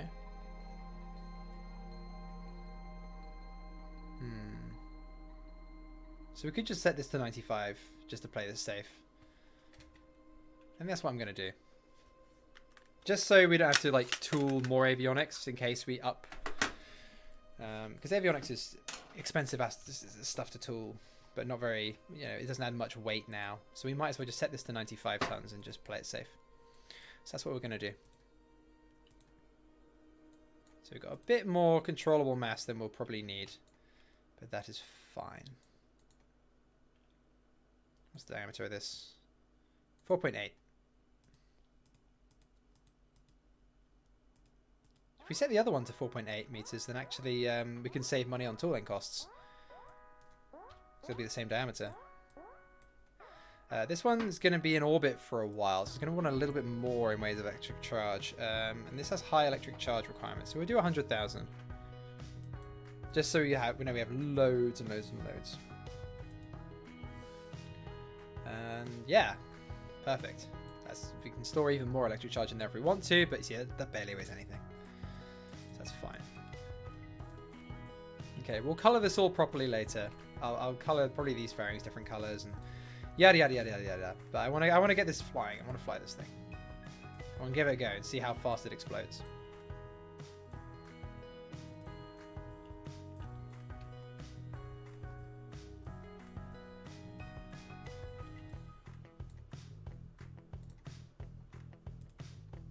The answer is probably very fast.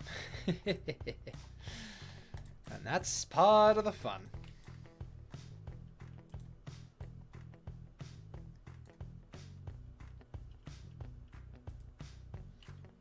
I was going to make these avionics in here. Was it 4.8, right? So that we save money on tooling diameters. Because this is...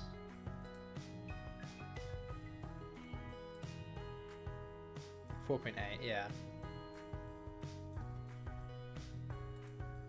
And And this one is currently 4.3. So it's 2670. Okay, let's make this a bit larger. Save some money. We don't need that much electric charge. We probably need about 50,000. Apply. Beautiful. There we go. Saving money with Beardy. I don't think that clips. Does that clip? Ooh, that does clip. How come the one above it is a higher diameter than... What? Diameter 4.8. Diameter 4.8. Oh, because it goes in and then back out again, doesn't it? Like a, yeah, because it's weird like that. Okay. Okay, well, let's offset the fuel tank so we can't see the avionics anymore. There we go. I mean, they're going to be contained within the rocket somewhere anyway. I don't mind clipping when it's for cosmetic reasons. Just to make the rocket look a bit better. Not any other purpose.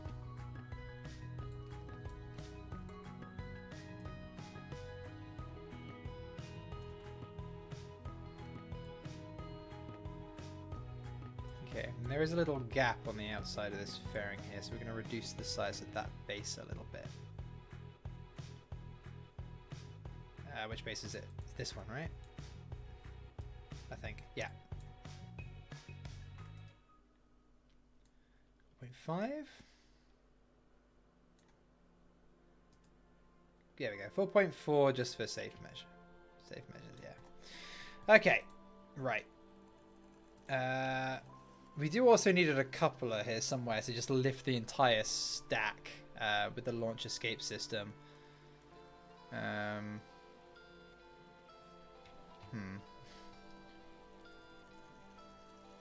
So I assume it would lift the entire payload, right?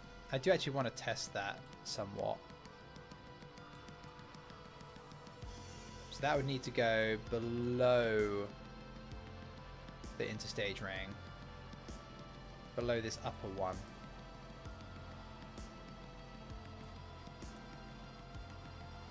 What's actually attached to this? I think it's the other interstage ring, right? I think so. No, it needs to go below the lower one. Directly below it. So that's attached to the avionics, which we just moved. That's fine. We can remove that. That's fine. Okay. Avionics. Yoink. There we go. We just need, I guess, a ringed coupler. Yeah, we just do a ringed coupler. Coupling. Where are you? There you are. What's the width of this? 4.7. Okay, if we slap a ringed coupler underneath this.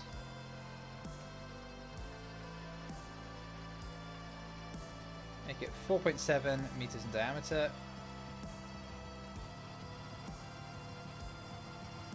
There we go. That means we can decouple this entire stack.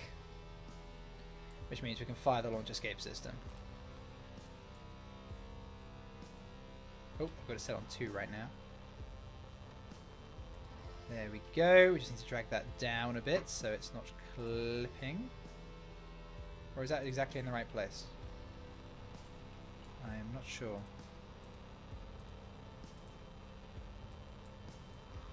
I don't want the ring decoupler, I want the avionics. Ah!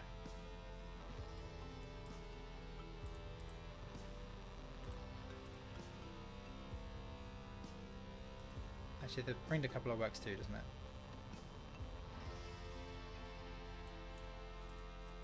There we go. Okay. That's a pain, wasn't it? Yeah, we need to drag this down to there. Oh, what is going on in chat? People are just spamming numbers. I've stopped interacting with the chat because it was just getting a bit weird.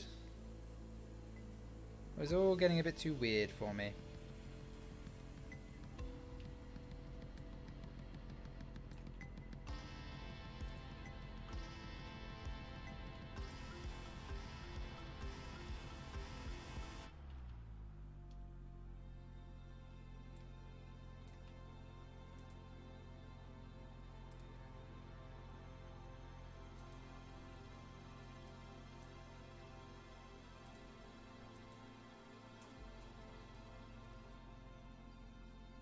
That is not what I clicked, game. God damn it. The game really doesn't like being run this long.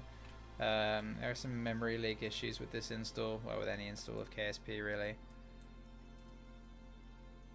4.5, is that? Yeah, that's good enough. Okay, where's that ring decoupler at? There we go. Let me offset, damn it. Let me offset. There we go. Okay, cool. Right, we're going to launch this damn thing. It's sort of staging out, but it should, theoretically, all work. Should launch anyway. We'll see what happens. The game might crash the moment we try and launch this thing. Out of pure spite. Beautiful. And we have an N1. Someone has commented, I believe, that yeah, the top of the Soyuz is a bit too wide compared to the original design. It should be a bit thinner, but that's just because we wanted to use this protective cover. I might change my mind about this and thin it. But I just love the fact it has a hatch. I think that's really cool. But yeah, that is designed for the Apollo capsule, I think. Yeah, anyway, let's sort this staging out. Okay, so we activate all 30 engines. Then we want wherever the launch mount is to unclamp it. Cool. Then next is going to be the 8 engines. Those 8. And then, because there's hot stages, then we want to decouple, which is that ring decoupler there. Okay. Very cool.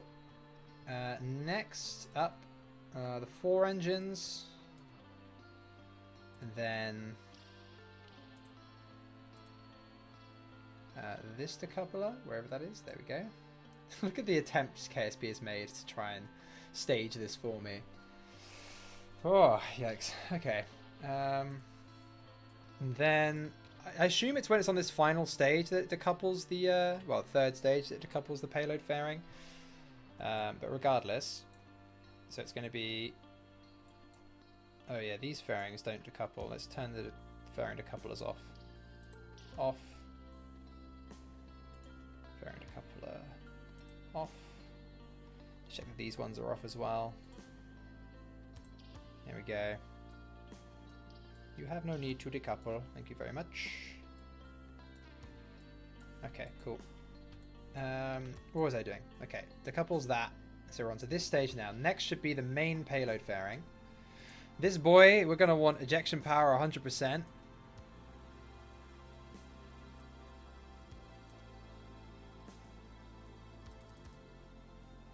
Not 99, 100. There we go. Very cool. No, that isn't what I pressed, game. Oh god, it's really the game is chugging. It is chugging now. Okay, that's fine. Anyway, payload fairing deploy. At the same time, we attach the launch escape system, which is somewhere up here. Oh, this has its own decoupler.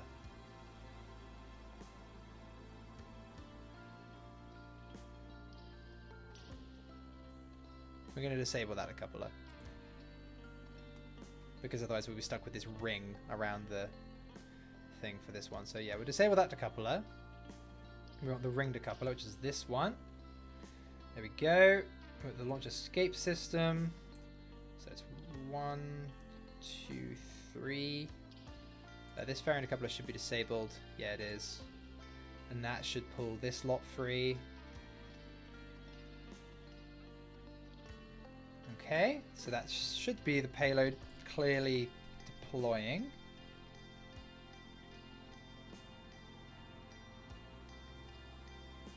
I put these all in the wrong node, haven't I?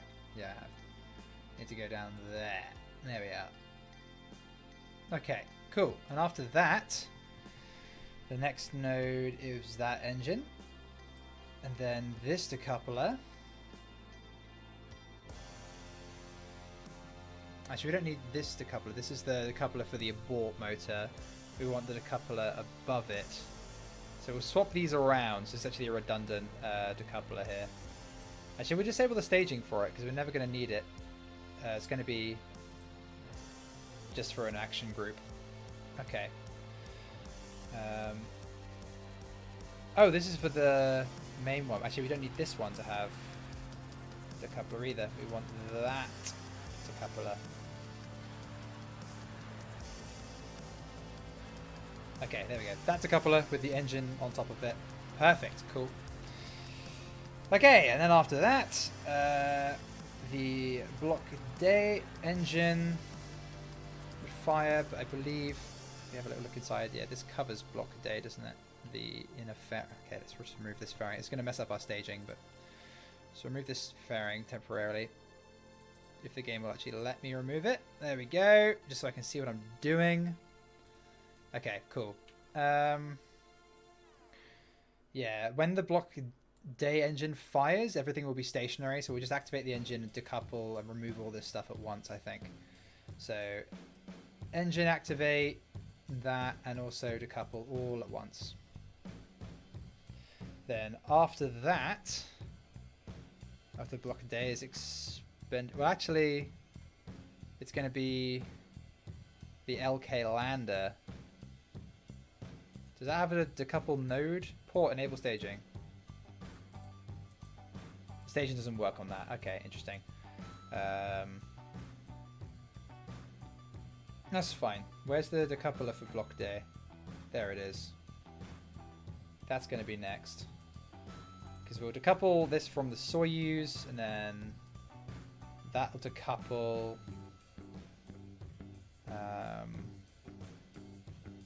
it's probably in the same stage as the Soyuz main engine, wherever that is.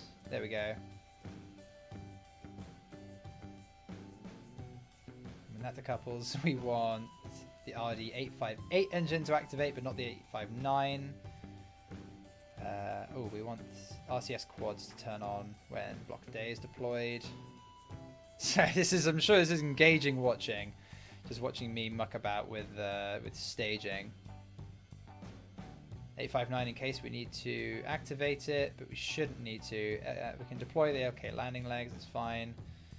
If I have 8 verniers, we need to turn on as well.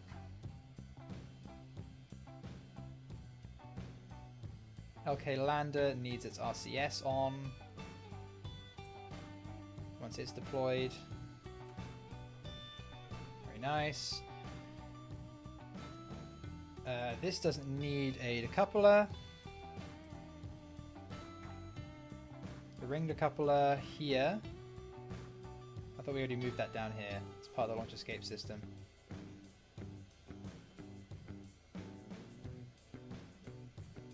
Oh, that's the LOK decoupler. Oh, we don't use that one. Ring decoupler. That's what we want down here. That could have ended badly. Okay. At the same time as the payload fairing, that's fine. Okay. 7K LOK decoupler, heat shield decoupler. Okay, so first things first, we will decouple the orbital module, I think. Yep. Orbital module, then service module, and then heat shield. And we just put the block R because we're not using that engine, we're just using the model at the top because we're never going to use it. Okay, we have staging, ladies and gentlemen, and everyone in between or outside of the gender binary. Okay. Right. Let's finally give it a test flight. See if we crash the game, and then we'll end the stream. Has that put this in the right place? No, it has not. Oh, wait, no, that wasn't the right place, I think. Which, that's these ones. It should be the same time as block day. Yeah, that's fine. Yes, this did put that in the right place. Okay. Save. And we've built one in 4 hours. So about half the time it took N9 to build a Saturn V. But we did have prefab parts to help us. So, you know, superior Soviet ingenuity or just laziness? I'll let you be the judge. Okay. Let's decide where we're launching this thing. We want the unlimited pad set as the launch site. Let's have a look at the tooling costs actually quickly before we... It would be... Yeah, okay, it hasn't increased that much. Interesting. Okay, let's simulate this bad boy. Actually, what crew have we put inside this? Does it start with... Oh, I didn't want to switch editor. No! Ah, wrong button. Ah, it's going to take a while. Right, make yourself comfortable. I pressed the wrong button.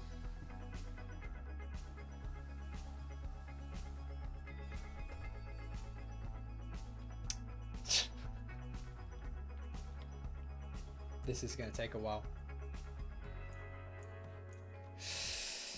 Oh, I'm so annoyed right now. I can't believe I pressed the wrong button. It's loading in. I'm going to...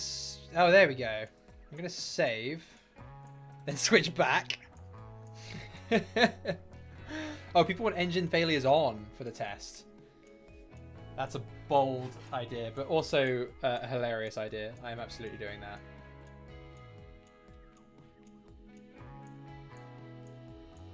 Just turn my own brightness down a little bit. That is a slightly insane idea, but yeah, we might as well. Let's just see how many engines like would fail on the first launch. This little maneuver is going to cost us 51 years. Yeah. Ah, there we go. Goodness me. Oh, I didn't want to do that. I was pushing the extend hanger button. Ah! I hate KSP sometimes. There we go. Right. Bloody hell. Reattach the launch base.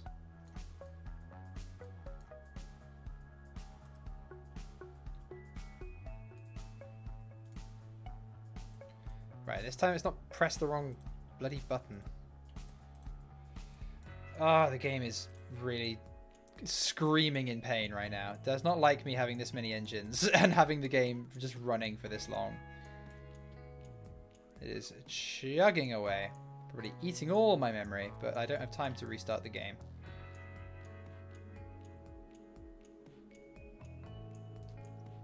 Okay. Right, fixed. It's not KSP without the misclicks. Yeah, that's a fair point.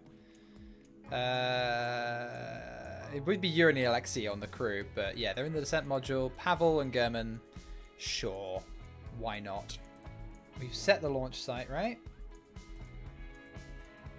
Yep. Simulate. Enable part failures. Let's do this. Let's see what happens. At least you didn't attach the base in 24 times symmetry. Oh, yeah. That would have been painful. I shudder to think. I shudder to think. I'm just going to adjust my blue screen a wee bit. That's being lit up properly. There we go.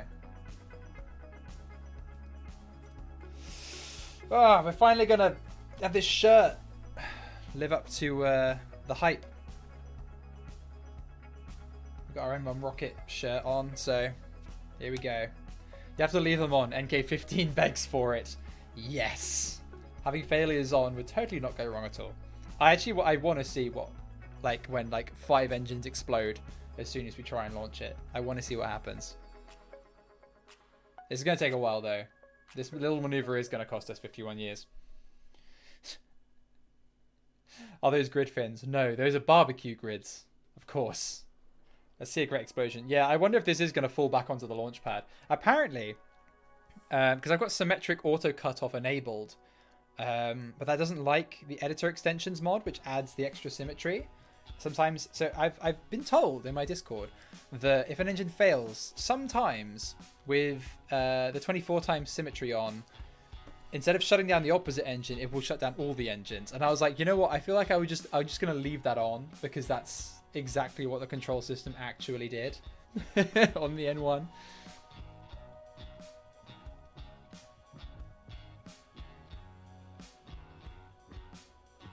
There we go. We're loading in. Is it going to go the way of the lunar line or like the second N1 launch? As I said, it's a possibility it could go the way of the second M1. But look, it actually has the right amount of delta V to go to the moon. So, hell yeah. Look at that. It actually looks tiny compared to this launch pad. I need to scale down these... Maybe mean, this pad is the right scale for sure. But, oh my god, it's tilting. Why is it tilting? Why is it tilting? Launch it! Launch it! Launch the rocket. It's tilting over. Why is it tilting? And... go! It's rolling uncontrollably. Like the real one. Oh my god, this is actually...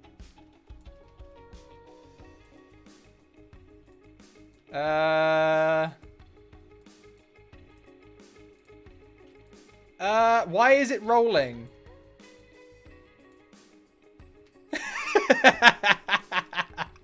What is happening right now?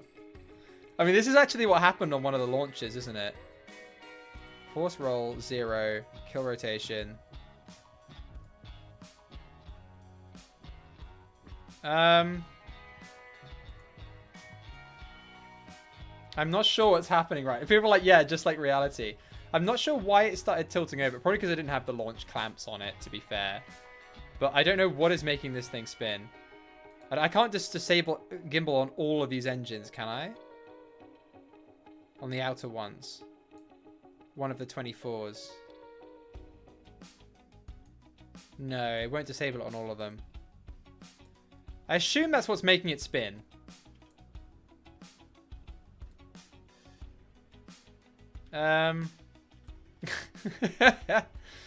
Well, the grid fins are doing nothing. The grid fins are supposed to give us roll control. These engines are doing nothing as well. Like, what is going on? It's just making it spin faster and faster and faster.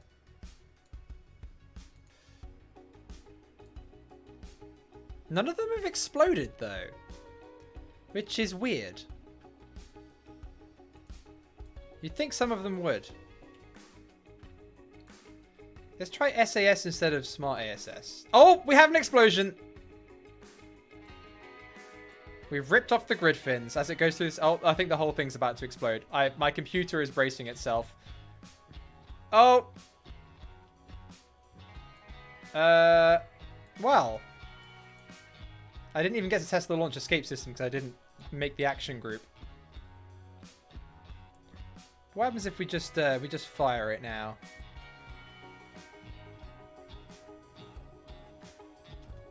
Yeah! Launch escape! Woo! I don't know what's happening there. Spin stabilized. Oh.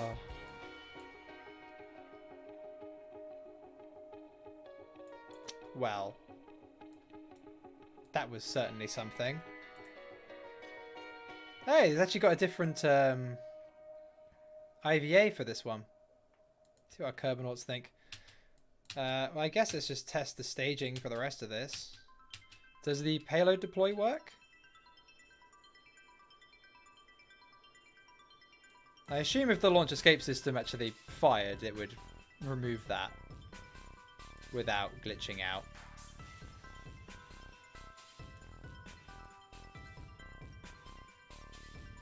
Maybe.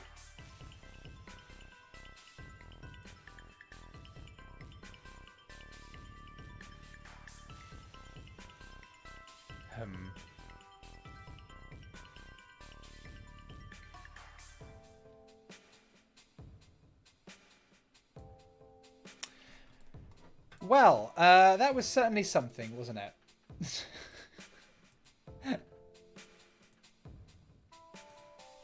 I don't know what happened there. I had no idea why that started rotating. It shouldn't have been. The engine should have been able to counter that. Ow. But they didn't. They just sort of went insane. I just realised I've rubbed my eyes and I'm wearing eyeliner. Did I smear it? I think I maybe did. Whatever. Yeah, I absolutely did. It's the end of the stream anyway. Whatever. It's been a long stream. Well, that was an interesting first launch. I think it's accurate to a real N1 launch. I think the game is going to take far too long to reload now. for me to really do anything more on this stream. So you saw a fairly accurate launch of the N1 right there. Was it launch 3 that started rolling uncontrollably? Well, yeah, anyway, we just watched that happen.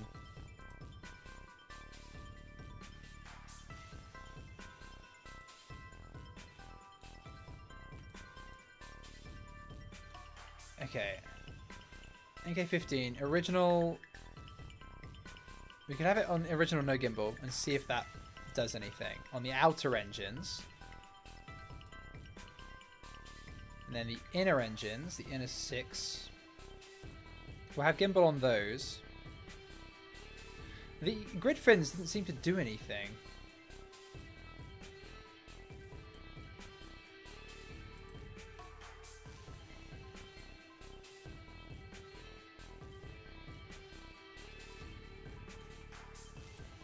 They're supposed to give us roll control, but I don't know if they actually move. Regardless, this time let's just add the abort action group because that's relatively easy. We'll give it one more test and then I'm going to call it for today. Activate engine. And where is our abort decoupler? It's in here somewhere, isn't it?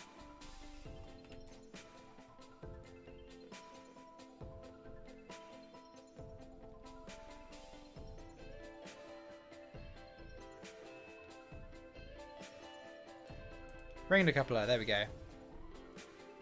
I think it's this one to couple, but we'll just decouple both, it can't hurt. There we go.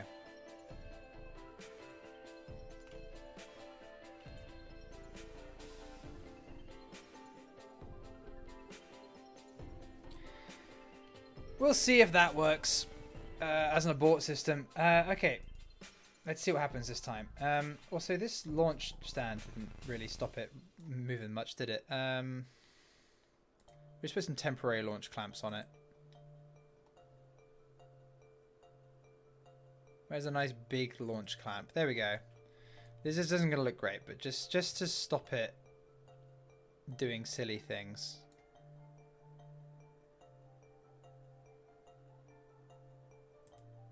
Right. Stay. Means we're in a rush to launch it. Okay. Let's try that.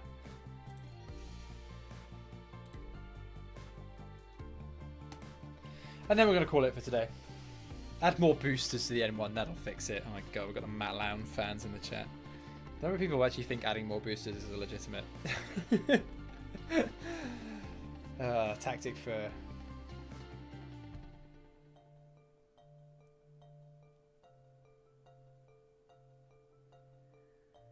real rocket science. I thought the fins were just for stability, not control. You might be right. I thought they were from roll control. I might be wrong though.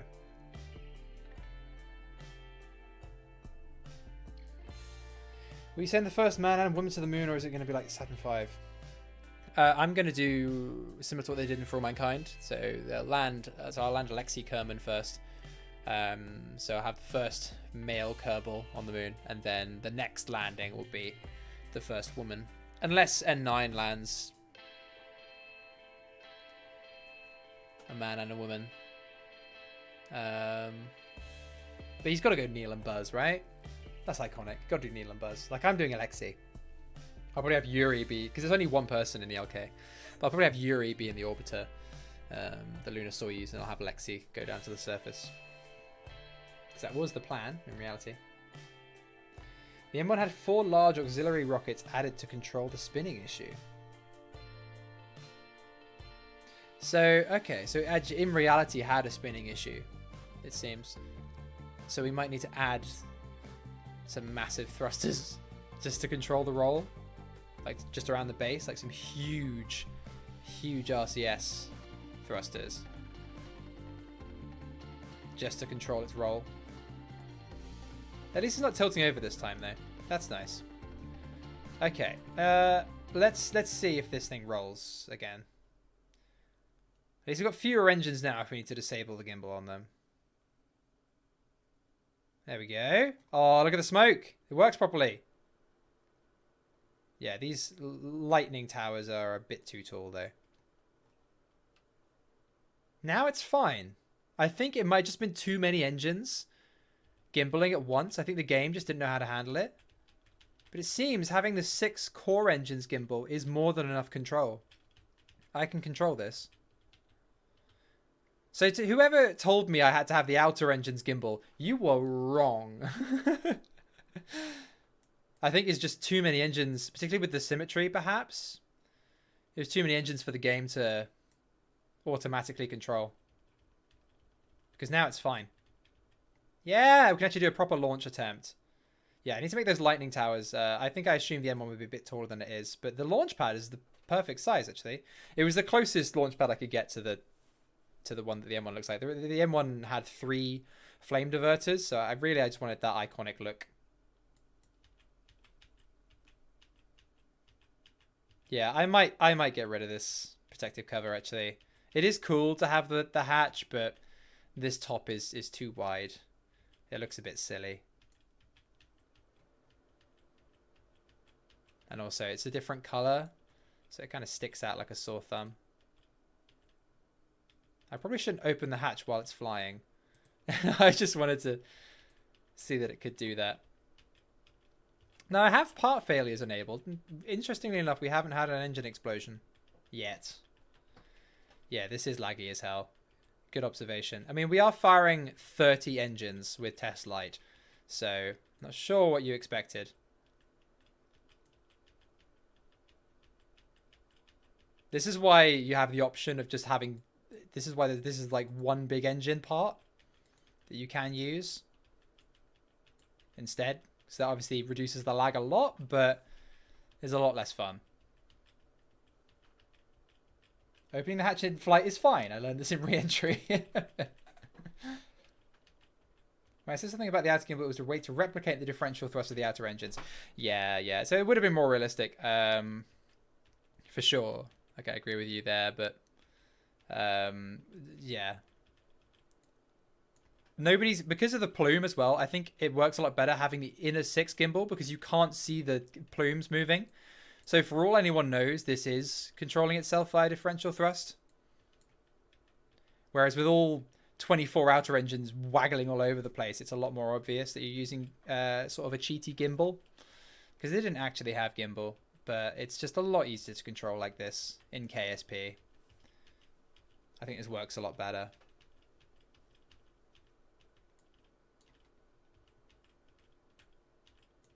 Oh, this is so cool. It really looks the part as well. I am going to put engine plates in here. I've decided. Not actual engine plate parts, but something... probably just a structural plate.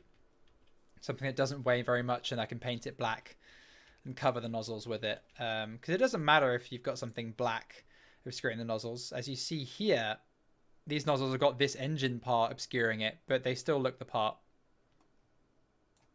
So that's what I'm going to do with these stages. Because, yeah, I don't like being able to see the fuel tanks bright and orange like that. It looks a bit too stock KSP-esque. We should probably turn over a little bit more than that. Our gravity turn hasn't been the most efficient. And that's a big firework. Are we going to see stage separation? Oh, yeah, of course we will. I don't know how early to fire the next stage engines. I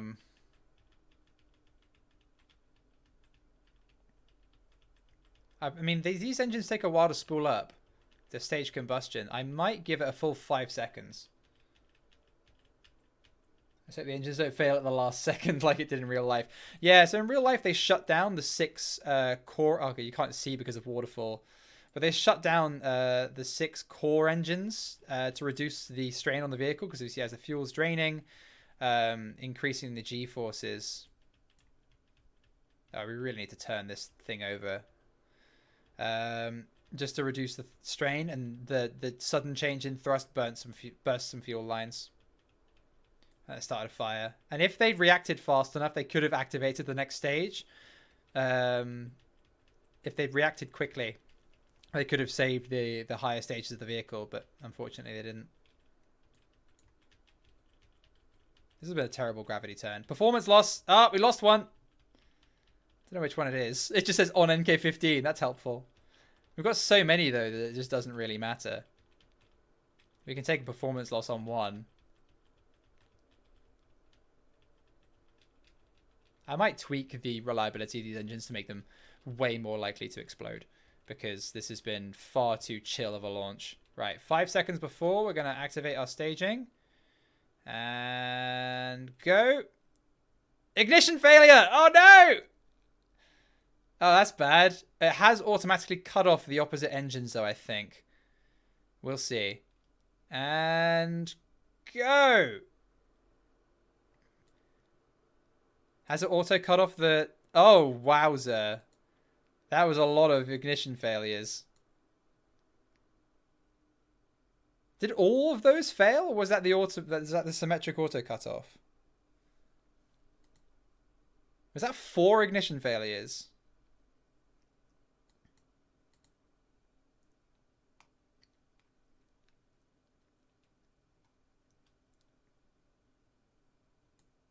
Because that shut down 4 engines, yeah. I think we might have had 2 ignition failures. And it shut down the opposing engines.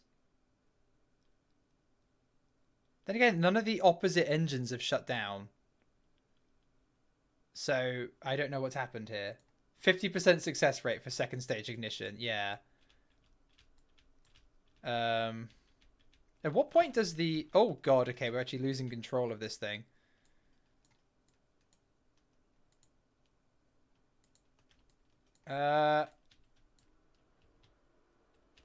Okay, I'm going to get rid of the... Okay, never mind. Well, whatever I was saying about the first stage engines, I retract it. It must have been symmetric shutdown, right? Yeah, okay. I think symmetric shutdown doesn't work properly. I'm going to turn it off and just do it manually. That's what I'm just going to have to do. But the gimbal should be enough to compensate in the early stages, and I just have to react quickly in the upper stages. The gimbal looks a little bit janky, though. Oh my god. Oh, yeah, it's swaying so much because, of course, I've got asymmetric thrust right now. If we deactivate this engine, we'll have symmetric thrust again. Roughly. Not quite symmetric, but a lot better. Right, let's get rid of this launch escape system. See if it works.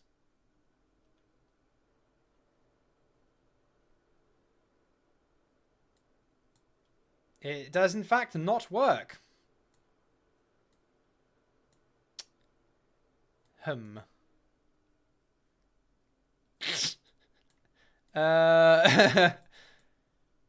Maybe it'll... Oh. Okay. See, that was why I needed it to pull it free, because now we just got this ring still attached.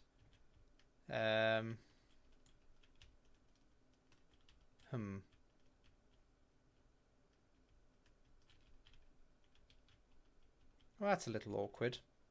We might just need to bite the bullet and take the interstage ring all the way to the moon, if it's attached there. Or have it attached to this fairing, perhaps. I don't know. The Kerbal version of Cord would be the mech-jet option for differential thrust. Is that an option? Must be in there somewhere, I'm sure. I think I have seen it.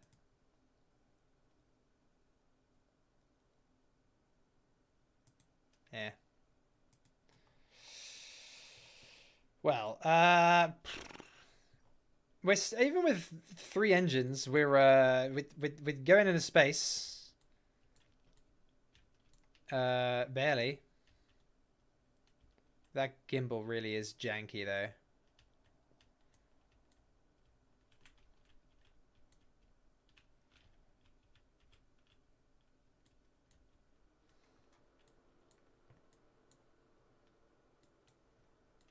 Okay. I don't know if this is going to reach orbit or not. I don't think it is. It's struggling in time warp as well. We've got 2 minutes left to burn. We're going to reach apoapsis, I think, before we burn through. Yeah, I don't think with this kind of performance loss, this is going to can be expected to reach orbit, really. Let's just see if we can fire the next stage up while we're still under thrust. Oh, yeah, I can shut down these engines by doing this. So if we do that, there we go. Next stage. Okay, those engines ignited just fine.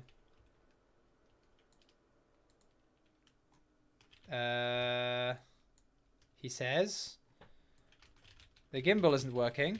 Are they supposed to have gimbal? They're not moving if they are. We have avionics control, right? Yeah. Great. These engines don't gimbal. So I think we need RCS on that stage. Oh, and the RCS on the Soyuz is not only looking really weird and buggy, but been firing this entire time. Yeah, I don't think the rocket is supposed to do that. Thanks for asking, though. Okay, well let's just let's just fire the last engine, I guess. See what happens. There we go. I think this ring is really what's throwing us off. It's kind of clipped into the vehicle. Oh, okay. It's getting angry. The Kraken is angered. I think the only way to get rid of this is just to couple the Soyuz. So, you know what? Let's do that. Oh, there's no stage for it. I removed it from staging. Ah! I need to click on the LK. Aha! To couple node. There we go. That's the one that has the Kerbals in it, but whatever. We're interested in this one. Oh, not that one. We want this one. Here we go. I guess we might as well just check if everything else works. There we are. Cool. Does a Kerbal have to be in this to activate the avionics? I do wonder. I think a Kerbal has to be in it, actually. So we might need to up the block days landing things. So the first LK we land is going to be uncrewed. Yeah, not enough crew. So it has 30 tons worth of control blade avionics, but it needs a Kerbal on board to actually use that. So we do need these avionics down there. Fair enough. Well, there we go. That's been this has been our N1 tests. Let's see if we can find the Soyuz. Oh, here we go. Let's see if these guys can re-enter. Oh, I think I forgot the parachute. So, I don't think it's going to work very well for them. Let's see if they'd even survive at this angle anyway. I doubt it. I do hope you packed chutes. Nope. They don't even have RCS. Because I didn't work on the Soyuz. I was just worried about the rocket. So, yeah, I guess it's going to have some roll problems, which I'm going to have to fix. It's just going to be a whole lot of simulating. I mean, any new launch vehicle takes a lot of simulating to get everything working fine and dandy. But we've built it. I love how I think N9, his first launch went flawlessly. His first test launch. And mine is, I think, going to kill the crew. Yes, it has killed the crew. Okay. Well, there we go. We built the rocket, though. So, yeah, I will tweak it in my own time. Thank you very much for joining me tonight, though. I'm very sorry for the ear rape at the beginning of the stream. Thanks to a glitchy transition. I'll do my best to fix that for the next stream. And I hope you're looking forward to the next episode of All Kerbalkind, which probably will not feature an N1. I'm just designing it because I need to start building one. But that will be next Sunday. Back to the upload schedule. So I will see you then. Thanks for watching, everyone. Soyuz one moment. Legs are parachute. Forgot the parachute's famous last words. Yeah. This isn't a failed launch. It's a heat shield test. Yeah. The Kraken is mad that you're using Centaur mounts. That's why. I see. Okay. Yeah, I'll fix that launch escape system and the fairing as well. I like that it opened, but it's not important that it does that. Yeah, I'll make it all look a little bit more like the part, but I'm pretty happy with how it looks. All in all, as I said, I just need to add that structure, those structural plates to hide the fuel tanks and some of the upper stages, and do a general makeover of some of the stages. I think I will disable gimbal on these 2 stages anyway. Like, this stage just looked weird. I'm just going to add other forms of roll control. I'll add some RCS or something. I'll figure something out. I'll probably just add RCS mounts into the side of each stage so they can control themselves. The bottom stage, I don't mind just using the grid fins and differential thrust, but the higher stages, it doesn't make much sense. I'm just going to add RCS. Even if the N1 didn't have them, I'm going to add them. So it can control... actually, not just roll as well, but pitch and yaw and everything. That's some powerful ass RCS. And yeah, I mean, I could probably, if I'm putting a plate here, I could just put a small RCS fuel tank in the middle of the engines. That would work. Because I don't want to cut into because this has only got a limited volume, cutting into the fuel and the burn time of these engines. So I'll add a second fuel tank, I think, an auxiliary spherical fuel tank, just to contain RCS fuels. That's probably not a bad idea. Okay, anyway, we're going to leave the stream there. Good night, guys. Hope you've enjoyed. Hope you like my t-shirt as well. Look, there it is. N1. And my Kosmonauts holding their hammer and sickle. I'm really proud of this t-shirt. It's not actually something I designed myself, but it's a For All Mankind poster that was only available online and at this one specific convention. It was really low res, so I used an AI resolution upscaler and then fixed all the odd bits in an image editor and prettied it up. So I think it looks really cool. Because I couldn't find a shirt quite like this anyway, you know. But yeah, we're going to leave it there. I'm pretty happy with that, though.